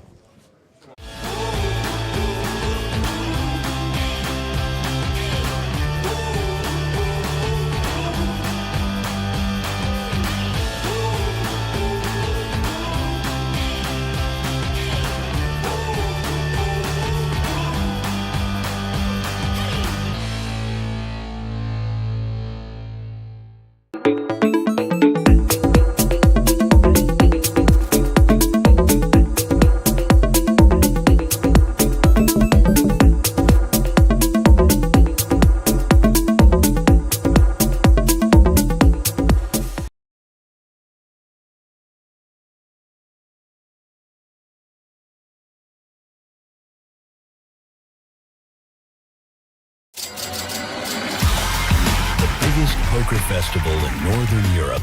Kings of Tallinn.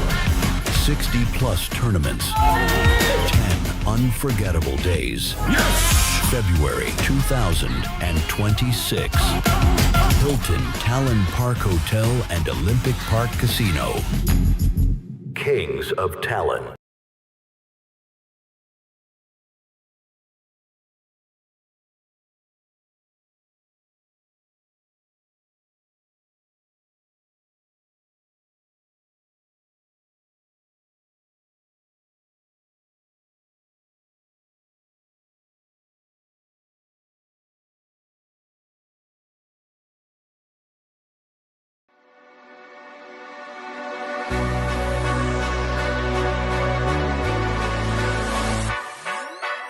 Whatever you want to say about Scotty today, he is on the verge of poker's most prestigious championship. The only man. The river card now. It is a 4, and Scotty Nguyen is the horse world champion. Good play, baby. Yeah, baby. You know, this man right here, I have to give him credit. You know, this young man right here, he can play. The last couple of years, he showed the world. He can come out and play some poker and deal with a big boy. Well, it's not even over yet. We're getting speeches here. I love this. All right. I like what he said. A lot of heart right there. But it's all coming down to this card. What's it gonna be? If it's not a queen, Scotty's gonna win. He's done it! Scotty's made the ace-high flush to take this title. Oh my God. Scotty just moved all in. I think Scotty has a 9 here. And I think he's going to get, well, we'll see if he gets called or not. You think Kevin could have an overcard? I don't have any idea. This is a very interesting hand here. You call going to be all over, baby.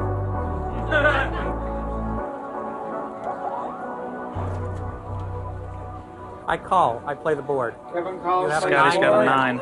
Scotty's got a 9. Scotty's our new world champion. Wow, what a hand here. Scotty played this hand really well. He flopped 2 9s here, and he just checked it.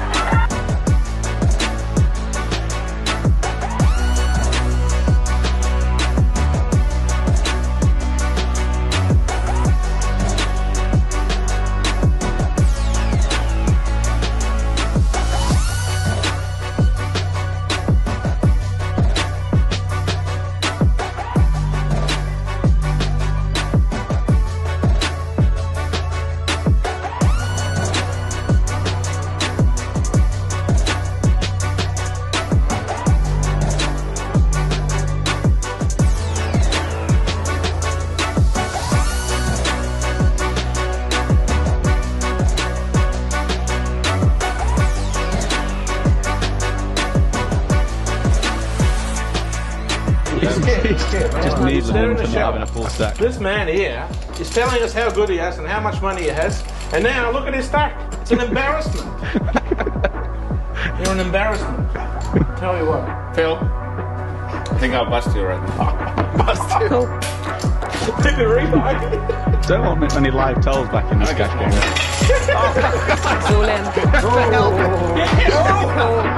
Don't you flop once? I have a 5.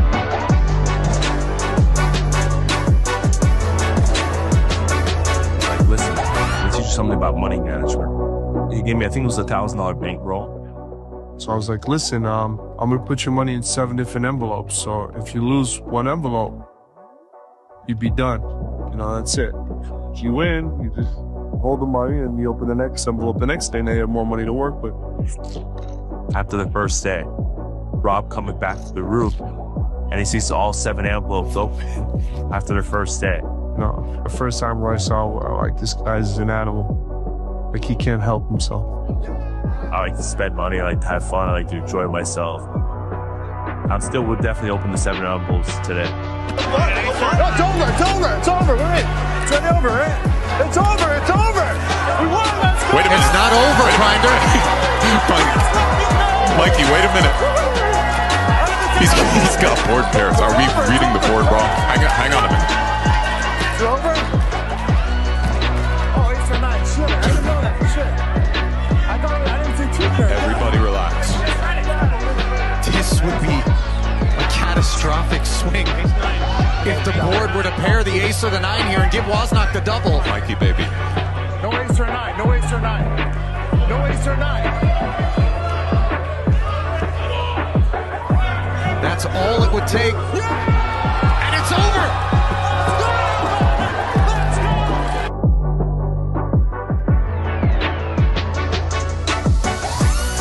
Wow, Sootla.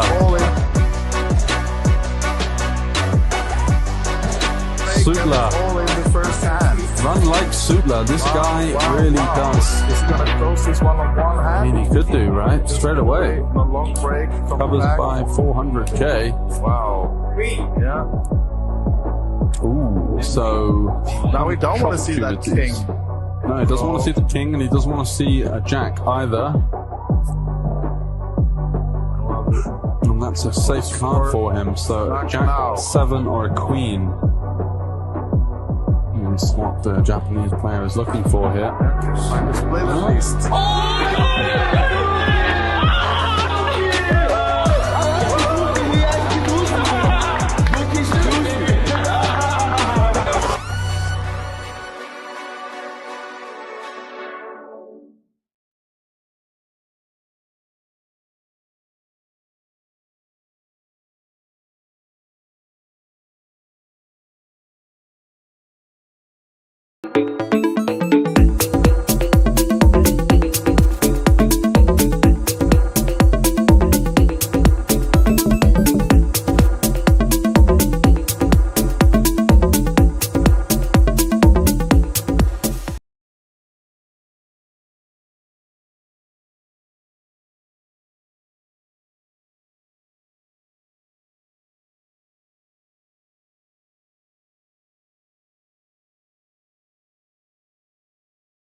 Biggest poker festival in Northern Europe, Kings of Tallinn.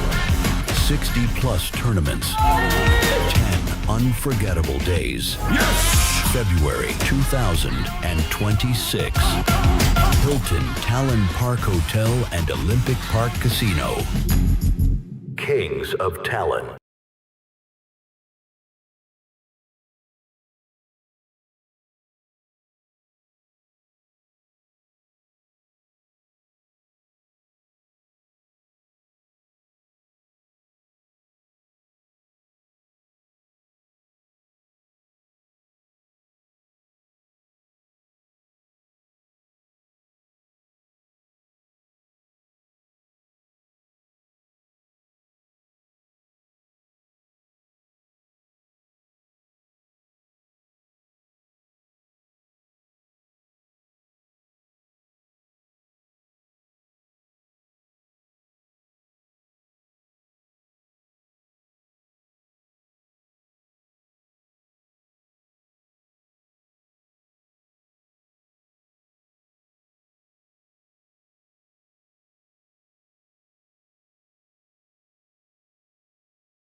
beautiful city views of Tallinn. A walk into the Hilton Park Hotel, and this is inside the ballroom.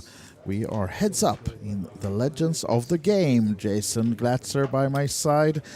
If anyone by any chance just joined us, what is Legend of the Game and what is No Filter Poker Series? I mean, No Filter Poker Series. I mean, first I want to go back. I mean, this music intro that we're hearing every time, if there was a camera on us, I hope you guys are dancing a little bit at home. We're doing the chair dance every time. Definitely. But to get into the No Filter Poker Series, it almost actually wouldn't have been an idea if not for something that happened in Sweden. So the Casino Cosmopol, which is basically the only legal game in town, decided, we're just not going to offer poker anymore. We're not making money on it. We don't have a focused marketing team, whatever it might be. Maybe the owner just doesn't like poker for some reason. The owner was the state, though. So. Oh, and they closed the entire casino, not only the poker. So they closed everything. Yeah, everything. Okay, so no options anymore. Mounir was here playing at the Kings of Tallinn, having a good time, and formulated a longer-term relationship here in terms of creating the No Filter Poker Tour. And the idea was that the Swedish players who can find places to play at the pseudo gray area. I don't know how you describe the clubs. I'd be more than comfortable playing at a club like that, but they're not necessarily legal clubs within Sweden. And Mounir, being a former judge, he wants to be in a clean environment. But we have a hand developing here, so we'll get back into that now. It's a very often chop pot situation, but maybe ace-2 gets ace-3 to fold early on. But it doesn't look like that's the case.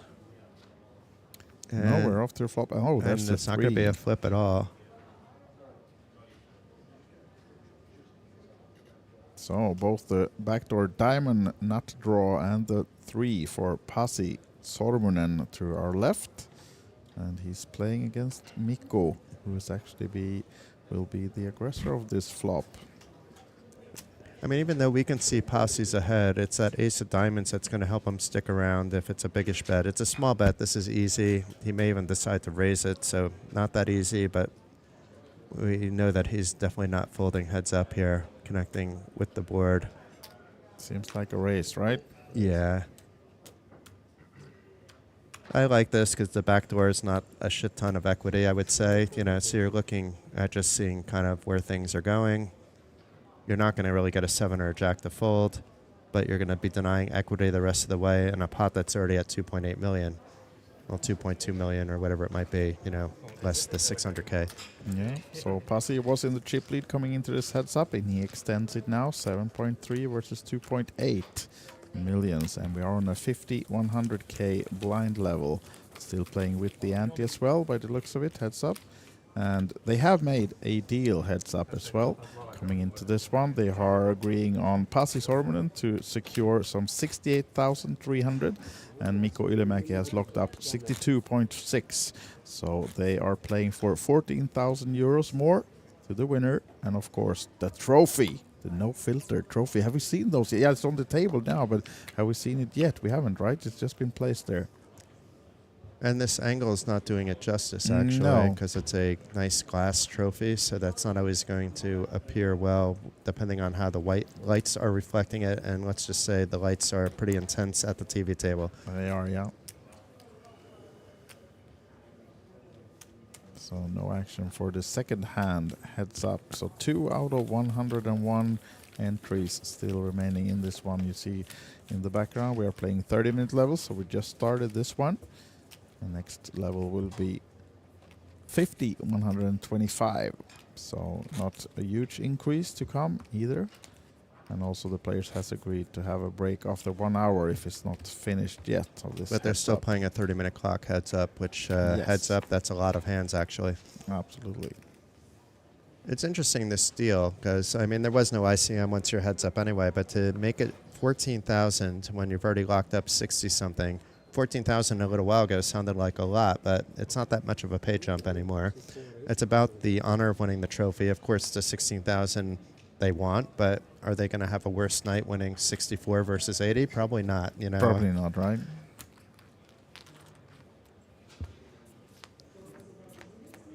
And there's some players that would say I would rather have 70 in the trophy than 80 in second place as well. We've seen that many times over the years. where the trophy actually matters a lot to some players. Yeah. And nothing to others. And those players, it's just about maximizing how much cash they can take from an event. I remember at EPT Prague, probably about 8 years ago, maybe it was. It was before Will Kassouf had his scandalous moments, but was already had the 9 high like a boss moments. So he entered the 10K high roller, was having fun. You know, guys like Matas and Boas were chattering too. So it's not just, you know, Will, you know, he wasn't, Cabral was there too. So it's at that stage, he was just one of many, you know, funnish people, right? Yeah. And then he makes the final table, and you know, Will was still being Will. He's played in 10K events before. Eventually gets heads up, and he made a deal for a lot less money just to get the trophy. Oh, okay. So he won the event and took less than second and got the trophy. But at the time, he was an ambassador for a casino in Europe, and you know, he was looking at it. I was there reporting it, actually, and he came to talk to me afterwards. Was this the right decision, Jason? I was advised by XYZ, I'm not going to throw that person under the bus. You know, that this would be good for career, and you know how I am. I want attention. Yeah. He didn't use those exact words, but, you know, it's... I have a pretty open relationship with Will that I can tell him when he's being an asshat, and he'll understand it's still not coming from a bad place. I just want him to know that how other people are viewing his behavior. Look at this for a flop for Mikko. Unfortunately for him, Pasi doesn't have anything connecting, but maybe he'll try to at least stab at it and give a few more chips to Mikko from this pot. Decides to check though. Mikko's going to check back here a lot. Yeah, pretty convinced he will. No, reaching for chips, hoping that Pasi has something. It's unfortunately not going to be, I think. It's a strange one when you have one of the hearts as well. You have those gappers between the 3 to 7. Yeah, so it's just like a 7 or a better 3, or maybe a speculative. Like, look at this, floating. Or he's hoping that somebody makes a move or floats, I guess. I don't know. It'd be interesting to see why Pasi is check calling out of position with 9 deuce off with no clubs on the board and no possibility of connecting, unless he senses some weakness in Mikko and just wants to keep applying the pressure. There's something to that, because even if he's caught with hand in the cookie jar now, he's gotten it in the head of Mikko a bit more, even if Mikko wins the pot, which we see he most definitely will. He's not going anywhere. Maybe if a 4th heart comes, but he has a 6. Yeah. And then it would have to be a very courageous shove by Pasi. But Mikko may be thinking, should I raise now? You know, it may be just a call. It is. I don't think there's any 500,000 chips in yet. Oh, nice card for Mikko, of course. Let's see if Pasi decides to keep bluffing. It's not as easy. I mean, Mikko's going to call if he's shoved upon, but it's not as easy as you think, because Pasi's line is actually I had a 7 the entire way. You know, he check called a small bet on the flop. He led out on the turn after the queen came with what seemingly looked like a blocking bet, which often is like a 7, or I just want to have you call with a high heart. We see it was something completely different. Now just a question of whether you decide just There's to no call. point to shove. No, I mean, never getting called by anything It's suicidal else than to a 7. shove. Maybe a queen will call. You know, maybe a flush. You know, you A can flush, shove. yeah. You can shove for the flush. Actually, I take that back. A shove isn't horrible. There's enough hands that are calling that you're getting max value for. Yeah, but a nice pot for Mikko. Getting back a bit to 3.6. That's at least his high point, I believe, during heads-up play. It should be, yeah. And here we have the confirmation of the current chip count between these two guys. That's 100 big blinds in play. And when we started the day, I said this would be the blind level, the earliest blind level. And I said it would either be this blind level or the next two. Yeah. And I said it was possible at 40-80, but then you're really looking at a lot of either setups or looser action than we even saw. You know, we saw some loose action for a final table of this stature, but not anything like maniacal. Probably if we had Christer Larsen, the whole dynamic of the table would have been different because everybody's trying to figure out what the heck he was doing. He was really in the heads of a lot of players. Some of them were happy at the end, and some of them were very disappointed that he took their chips. Obviously, it went both ways. He was on such a roller coaster yesterday. Fun to watch. Yeah, he was. Absolutely. Imagine if we had only Christer Larssons on every It would be a complete table. don't do this at home unless you know what you're doing kind of conversation about every single hand. Yeah. Because oddly enough, the plays that we saw that were so unorthodox, Christer had his reasons, and he is extremely, despite being in the industry, if you're going back in the day, he is a very feared cash game player. Yeah, absolutely. I have never played personally with him, primarily because we're always in spots where one of us can't play. But I don't think I would fare very well against him. In a heads-up affair, I may have a better chance. But in a full ring situation, when you have other players also to factor in, his unorthodox moves are going to mess up my game so much. Yeah, he's a really tough player actually to have on the table in the cash game. We played quite a lot back in the days, and now we're talking some 15 years ago back in Sweden at the clubs. And hold on, sorry, wise guy. Yes. We have a move here by Posse. No, I mean just it's one of those guys you don't like to have on your cash game table because he's just putting max pressure in every spot he enters. So it's like, yeah, and of course he knows what he's doing because he doesn't play no limit cash games. We're talking PLO, and then you need to know what you're doing if you're going up against a player who's always putting the max pressure and have the reasons for it at the right spot. So yeah, I'm sure Christer and I will get an opportunity to be at the same table at some stage in a cash game, but I don't think I'll play the same way by far than I normally do. Okay, now and I don't even have a strategy how to approach. What's that? 250 from Posse? Yes, and a fold from Mikko. If it's a bad player playing the way he was playing, then I have an approach, but somebody that is actually have reasons for these weird plays that maybe go against the common trends.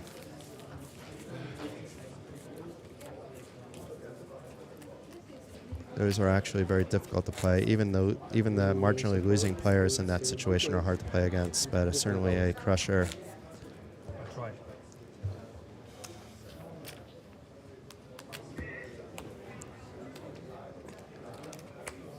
Here we go down to the final two once again. Here at the €3,500 buy-in. Legends of the Game at the No Filter Poker Tour here at Olympic Park Casino and the Hilton Tallinn Park. The TV table is uniquely in the ballroom. The setup is a bit different for the No Filter than what you might see at an OlyBet event. Slightly reduced space due to the event needs, and the TV table is nice and cozy in the main room. So those that are on the TV table can get a little bit of a peek of what's happening at the side tables and vice versa. Always pros and cons to everything.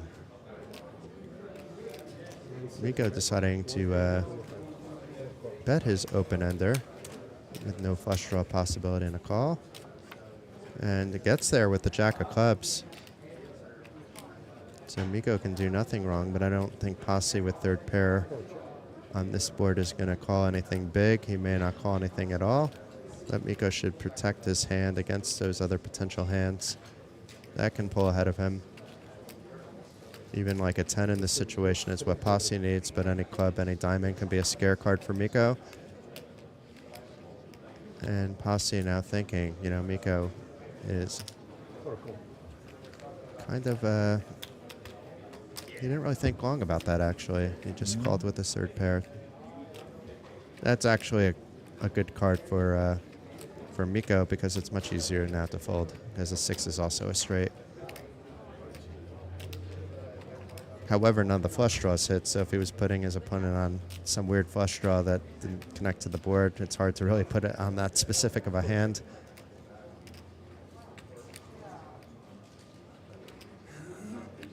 And Miko's only behind a queen 10. So he needs to bet here. Only that combination.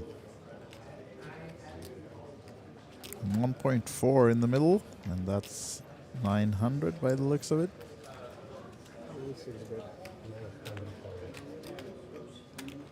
If Posse levels himself into a call here, it's almost evened up in stacks. It is, yeah.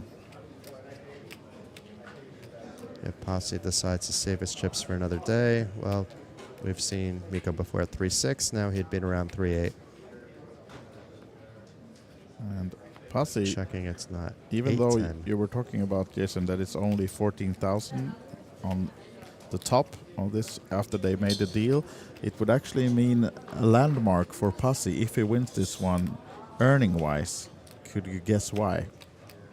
Because it would put him at 14,000 in earnings on Hendenmob because his profile is hidden? No, okay. That's the wrong answer. His profile is open and he has caches on Hendenmob and he has a lot of them. So it puts him over 500,000? Even better. $1 million? Yes. That's a nice landmark. Some $925,000 in live earnings on the Hendenmob. Biggest score coming from a 5th place. And what about Miko? He has to be around the same. I didn't get the chance to check that before my computer just died. I can check it as well. But Posse has a biggest score money-wise, the 5th place in an EPT some 10 years ago, 12 years ago in Barcelona. And his biggest win was also some $100,000. Miko's at 316. Okay, yeah. So, which I thought would be more. So I had both. I had one lower and one higher. You did, yeah. Posse has scores back from 2010, so he's been playing a lot and has scores all through since then. So he's been around the block. Posse Sormunen.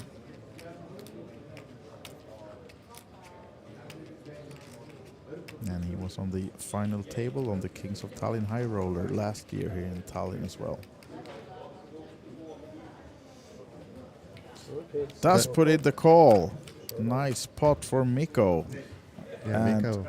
Almost even in stacks now. 4.7 versus 5.4. Not much dividing these two fins anymore. Posse losing the big grip he had coming into the heads up. So this is just anyone's game now. Not anyone's, but any of these two.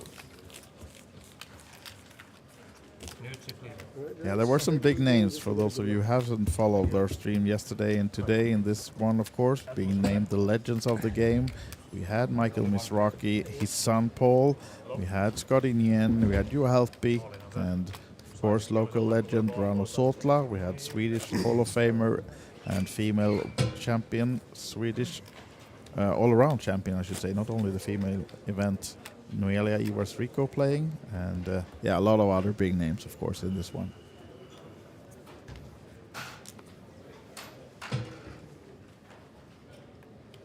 But the last two standing are these two.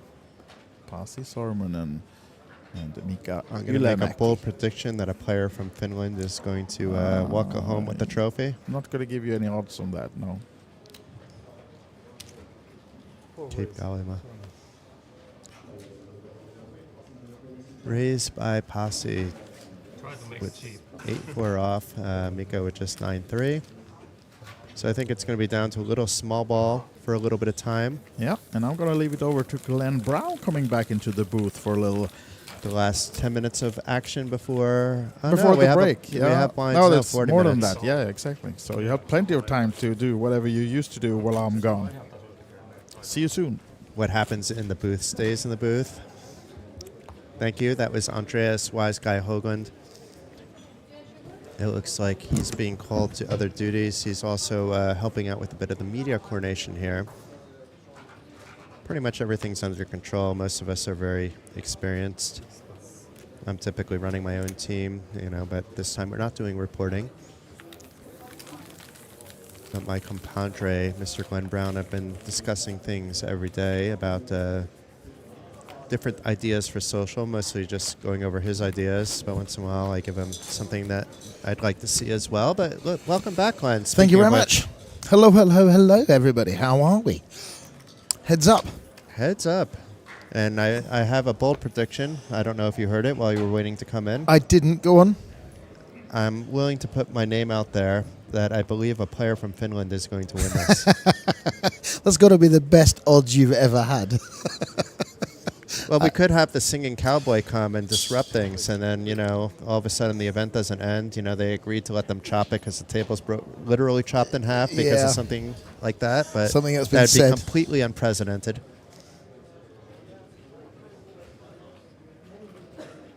And a little photo taking there by Glenn. Has to be done. But we have a funny little thing going on. We have 10-3 against King 2 with a 3x raising size by Posse. So mixing it up a little bit between 2x and 3x. And we have the 5 of diamonds, Queen of hearts, King of diamonds. So top pair for Mikko.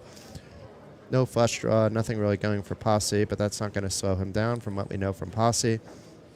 Immediately reaching for a small bet of 200,000. And now Mikko, he may want to raise here. I don't mind the call, but, there's some Jack-10, some diamonds, and other hands. Board got a little bit scarier, but not too much. There are ace-10s in the pre-flop raise opening by Posse. 9-10s, of course, but king-queens would have been already there on the flop, which are blocking to some degree. And Posse saying, nope, I'm not going to rep that heart. And it's a third heart on the river, getting there on 3. So now let's see if the tables have turned after it goes check, check, and if Mikko can extract some value from Posse. Because the driver's seat, in a way, is turned over to him once he went check, check, after he called the flop bet. Posse is thinking along the same lines, that if I'm going to get value, I need to bet. And I should be good with my top pair. It's a bet of 650, I believe. Yes, it is. And Posse should be able to let go of this, actually, even though he's connected with the board, which is typically, you can't call it heads up. He might be thinking of a raise. I don't mind that. I didn't even think of that, actually. That's a good raise. Yeah. I think then he raises a little bit bigger, though, because this is not necessarily getting a queen off or a jack off. It'll get a 5 off. But it's a min click back. Let's see. I mean, if it gets a king off, I'll stand completely corrected. Because then...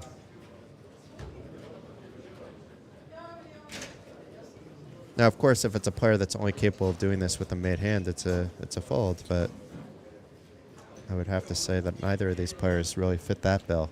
I watched these two battle it out earlier on when I was in the box earlier on. A great hand by hearts. Amazing hand. Both flopped it.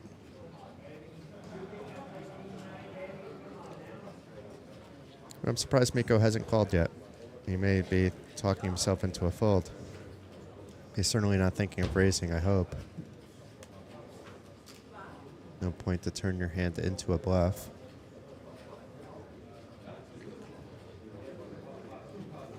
I don't believe, anyway. Yeah, it does make the call. Yeah.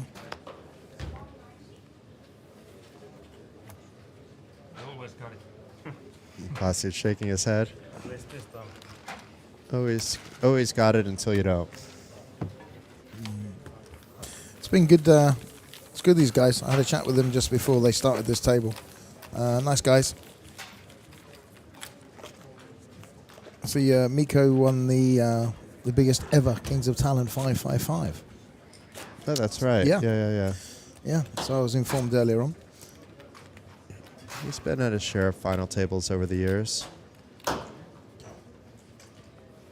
Posse, if he wins, will break the 1 million barrier on the Head to Mouth. Oh, really? I didn't know that. That extra 14K that's left for the deal actually makes the difference. Oh, no way. I wonder if that's why I agreed. Well, then either way, if you win, you get it. It was just to smooth out. Oh, that's cool. Make it so that's a little more, let's say, less stress, difference between 14K and 30K is massive. I think it was what was it? No, it was, a 25K difference? Yeah. 85 and 60 something. It was about 20K difference. 25K difference, yeah. And now it's 14, which is actually a big difference, as I was explaining to Wise Guy as to why. That it's not going to make that much a big difference between, 66 and 80. as much as it might from 60 to 80. 85, I'm sorry. Yeah. And I know you normally get a load of trophy hunters, and I asked them both, the trophy or the money? And they both went, both. Which is great. Yeah, I don't see these guys giving up money equity for a trophy. They would only value the trophy if they earn it. And we talked about I talked about the Will Kassouf situation, when he basically bought the trophy in Prague, and about the reasons why he might have done that, and the reasons that he gave me that he did it.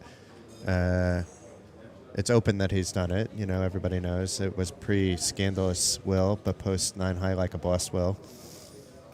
In that tweener phase when he was living on the moon, with his nice sponsorship and all that. Yeah, he did have a good sponsorship deal. He did. But there are people that do that aren't named Will. It's a thing. I refuse to do it. I don't even like winning a trophy if I've made a deal. Like if it's... oh, really? Yeah. I mean, if it's a deal like this and you're playing for money, I mean, certainly I'm trying to make a deal in this spot as soon as possible just to smooth out my variance because it's very big in relation to what I normally play, right? So sure. I'm not necessarily here to... I do like a good gamble once in a while, but when I'm at the poker table, it's about making the best decisions. And sometimes that pertains to, bankroll considerations.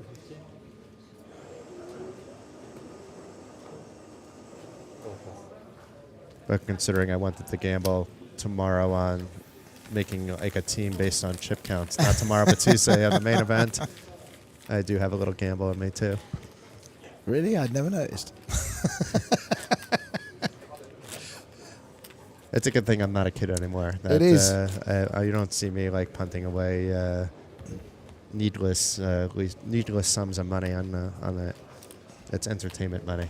That's what it's all about, though, isn't it? It should be social. We were talking about this earlier. This event's really social. It's fantastic how it's been set up.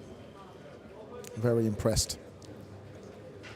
Yeah, especially considering they had to rejig, the whole outlook compared to the typical OlyBet events that they have here, because OlyBet is hosting rather than, the event organizer in this case. They're also providing the logistics of all the tournament staff and all that, but, no filter. It's their baby for the marketing and all that. They did a fantastic job, too, getting Mike Mizrachi, his son, Scotty, a few other legends. Helppi. Ranno would have come anyway. Helppi is another who may or may not have come. Oh, it's been a great turnout. It's been fantastic. Helppi's here a lot, to be fair, though. He comes for Teresa, for the Kings of Tallinn. He's a nice ambassador to the game. I like, what's that, the 10?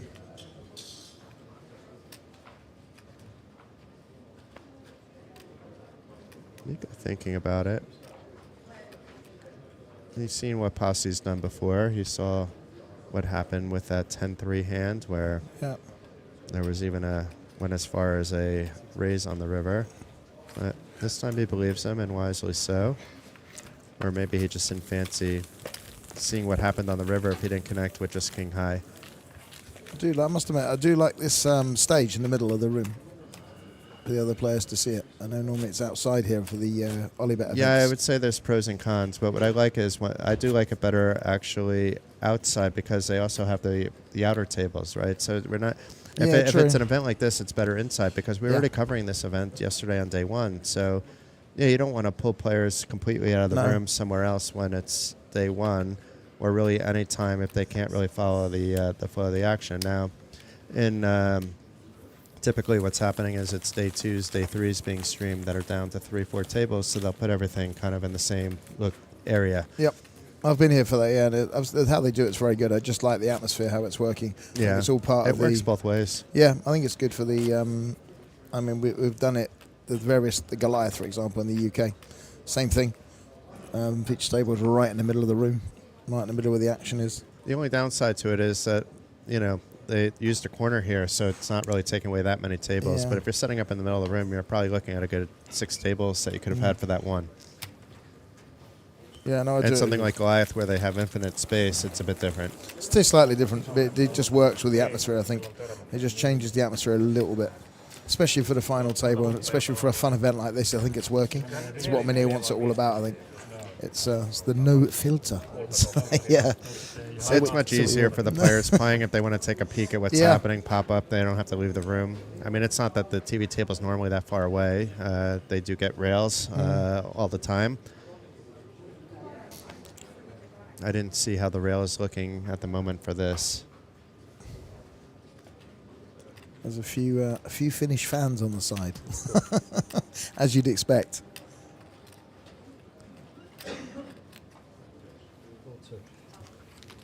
So Mikko limping with his threes.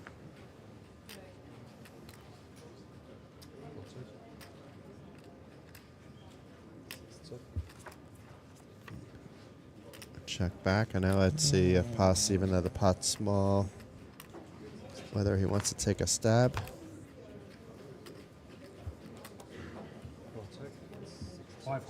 And Mikko will be happy just finding a small pot there. I'd say that. You're not very often winning with threes on that board, but you are often winning it when it goes check all the way through.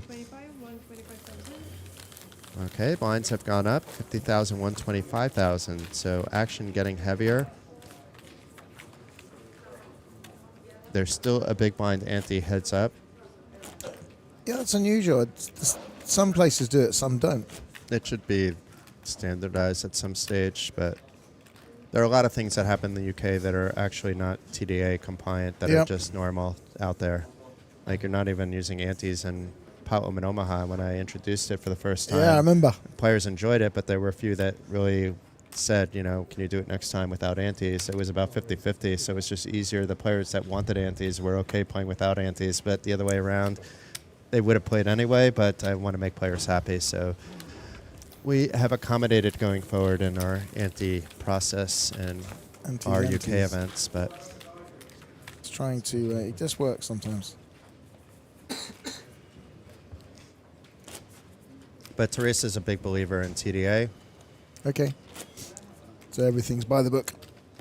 Exactly as much it is. as possible, with the key thing being that one of the TDA rules is that tournament discretion overrules kind of other things. But okay.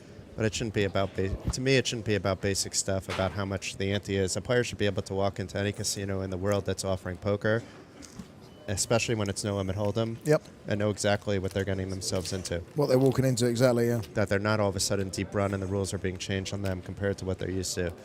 Because it makes a difference, the big blind ante. If you make it a half blind, like a small blind ante, like it used to be here when it was down to 5, and I'm going back pre-pandemic days, that's a smaller adjustment than just getting rid of the ante altogether. We could be looking at a heads up that'll be twice as long, for example. We run, in the grassroots stuff we do back in the UK for Red Tooth, our finals, they have small blind antes. Yeah, and I like that. So, I mean, if small blind was the reg when you get down to 3 or less or 5 or less, I do like that. To get rid of the antes altogether, I don't like it all. It's basically, why now are you all of a sudden getting rid of it? Yeah, exactly. Yeah, you can't just do that. It doesn't work. You're not making the clock quicker either, right? So if you're going to do that, then adjust the clock when you're down to. And there are places that do this. One place we're going to soon does it, where they'll start with a 90-minute clock, and when it's down to 5, it's 45 minutes, down to 3, 30 minutes, and the players can even they can make a deal at any stage to make the clock shorter, but not make the clock longer. Okay. Yeah, makes sense. Makes total sense, that does.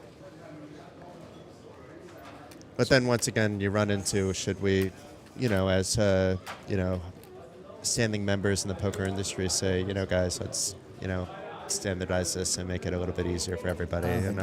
I like gimmicks, but, then you make those clear, that this is different because we're doing this. This is what we're doing, yeah. You've got to make it pretty standard, I think, and I agree with you. Kind of like what Mounir's doing with this main event, where he has 100,000. He doesn't have any guarantee except the winner's guaranteed 100,000 euros. So it's very clear what you're getting yourself into. That if the field doesn't get 1,000 entries, that it could be quite top heavy at the end. But you understand that. You know that, you know that before you get here. You don't. Yeah, you're not. And there's plenty of other events you can play that are with normal structures that you can choose to play if you don't want to. And they got more flights into that. There's another flight tonight for that, and 2 more tomorrow, I believe, for the main. Wise Guy is playing it tomorrow. Oh, is he? Because he won a ticket. Yeah, he was saying. So if he makes it all the way to the final table, I'll need to find more than just a guest or two. I'll need to find a partner in crime. Mate, you know what it's like. I imagine we'll start commentating on Wise Guy winning it. That would be a story. That would be the story. That would definitely be the story of the week. Beating Mizrachi heads up, of course. Yeah. And how does he interview himself afterwards? Well, we have a good turn here by Mikko. Posse doesn't look like he's going to come along after being ahead before the turn with 4 deuce suited. And Mikko's steamrolling a little bit now. He's up to 7.7. So even a double up by his opponent is not going to give Posse the chip lead, but would even up the stacks again. So still anyone's game. But it's a double up away from being even, not a double up away from chip lead change. He's played a short stack Mika really well earlier on as well when we started the day today. Yeah. He was started really short, and the one turnaround was I was saying to you was the hand that he had ace 9 of hearts. Passy had queen 10 of hearts, and the flop came down 3 hearts. Yeah, that was, it was a great hand. Final table, but before that he got lucky actually with a flip. Yeah. You know, there's several times he could have been on the rail, but that's how poker tournaments go sometimes. Yeah, and Mikko is a deserving winner if he's able to continue his steamroll. Posse has played well throughout the day. I like this move by Posse. You know, he's down to around 15 bigs. It's better to just 3-bet shove than to call. You could also 3-bet almost shove and then just get it in on the flop. Doesn't really matter.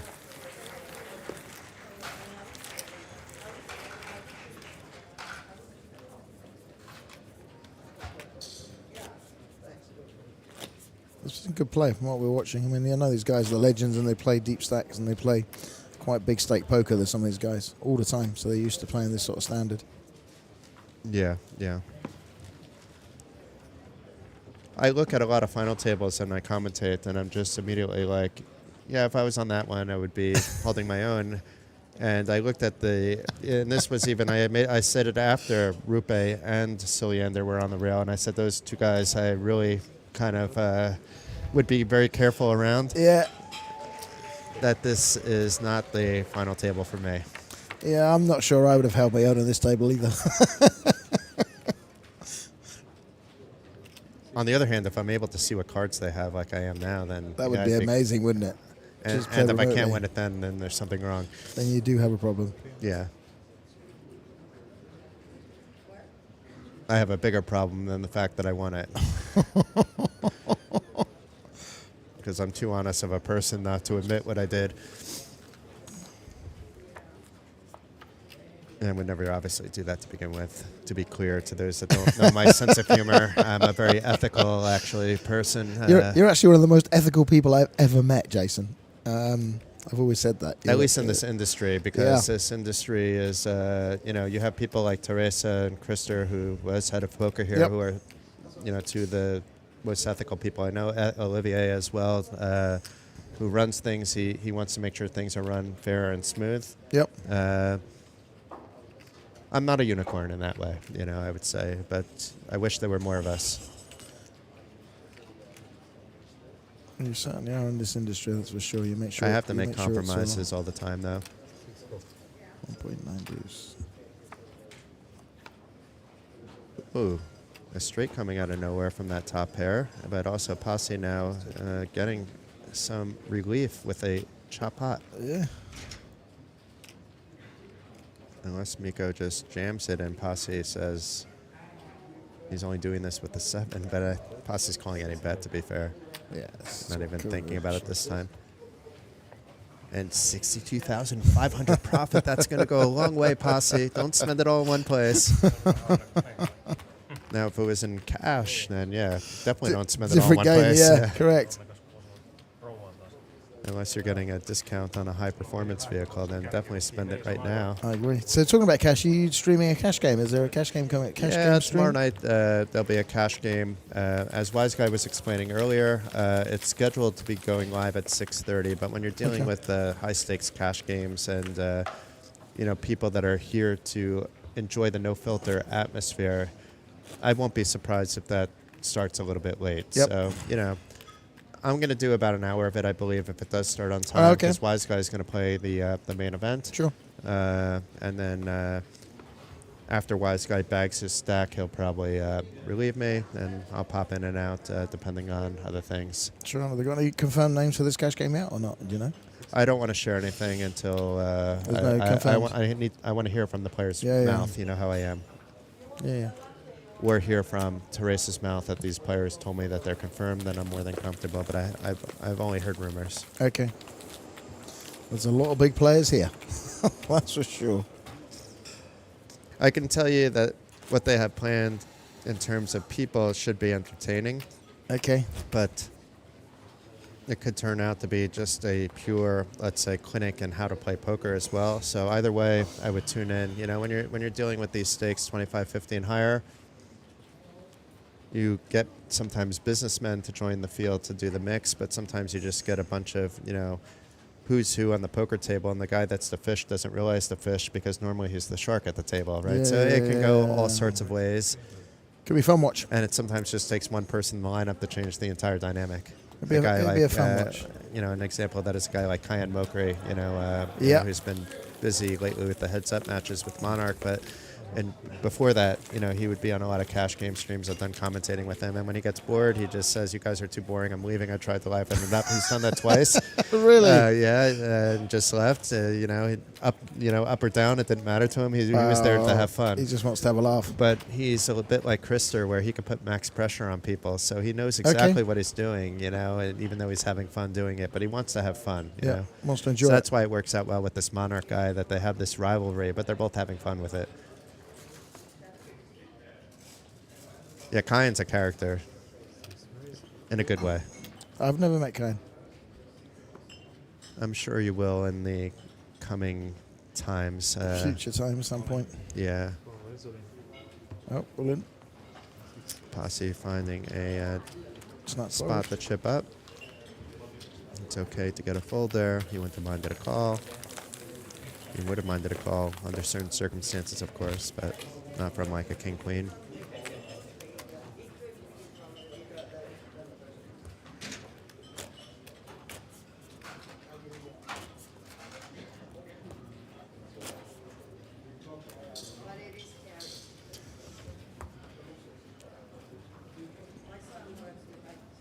I bet the chat's a lot quieter this morning since the singing cowboy finished. Yeah, I mean, we had at least QCC return, and we had Udo in the chat. Danilo, 40 Days Left was here yesterday. Okay. There's a name in Acrylic that I'm not going to try to pronounce just so I don't completely butcher it, but welcome as well. No offense, apologies. Red More Blue is here. Steve was here earlier rooting for Duncan. I think he left once Duncan left. So a little bit was on Duncan, I would say. He was a character. And perhaps the Finnish people weren't made aware that it was like 5 left and all finished. I think there will be a lot of people rewatching this at a later stage just due to the whole dynamic of things. Yes. You know, they're missing a clinic right now, you know.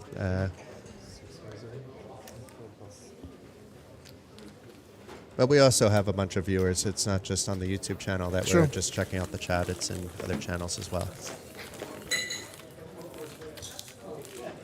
Still a great stream setup here. They've got this done very, very well. Very professional team doing it.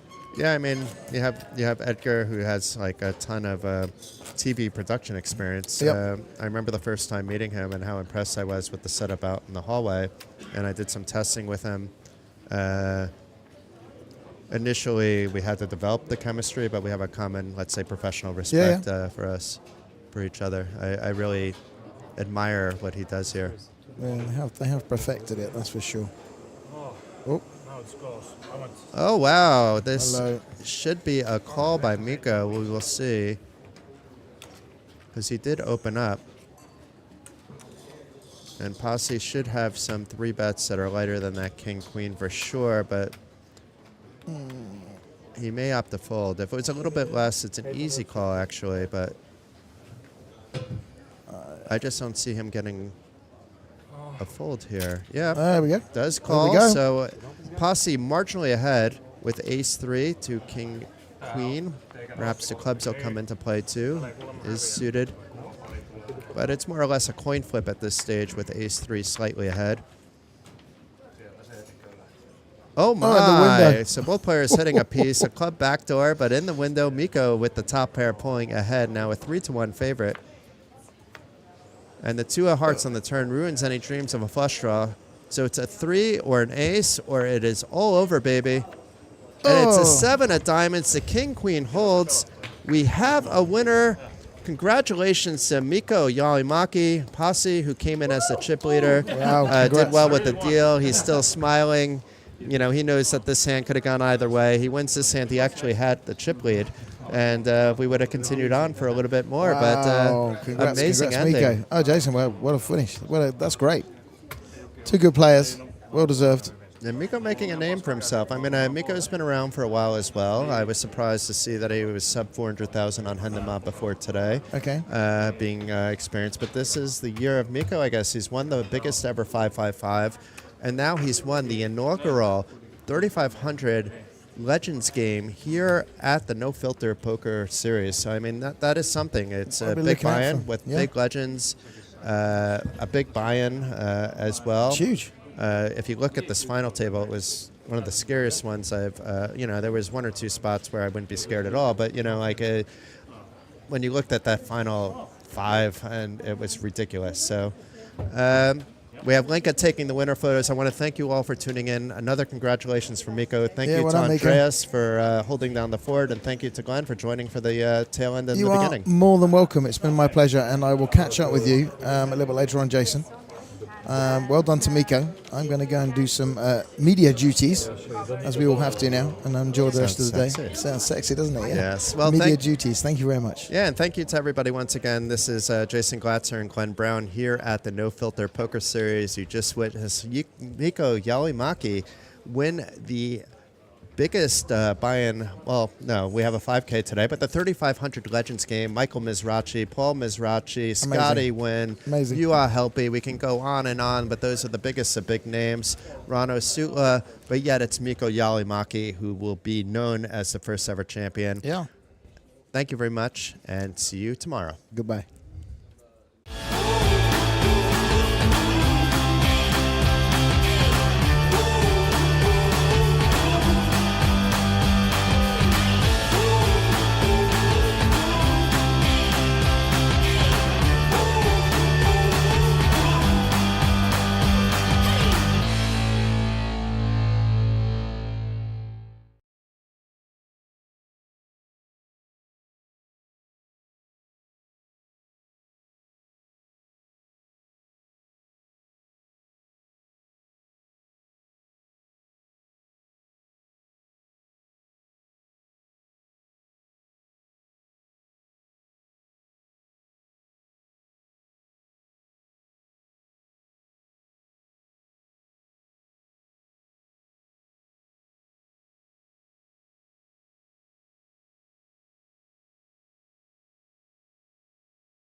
Yeah, I was about to say Hilton when I was. Oh yeah, I know, Robin. Yeah. All right. Okay. Camera running. Oh, it's not. All right.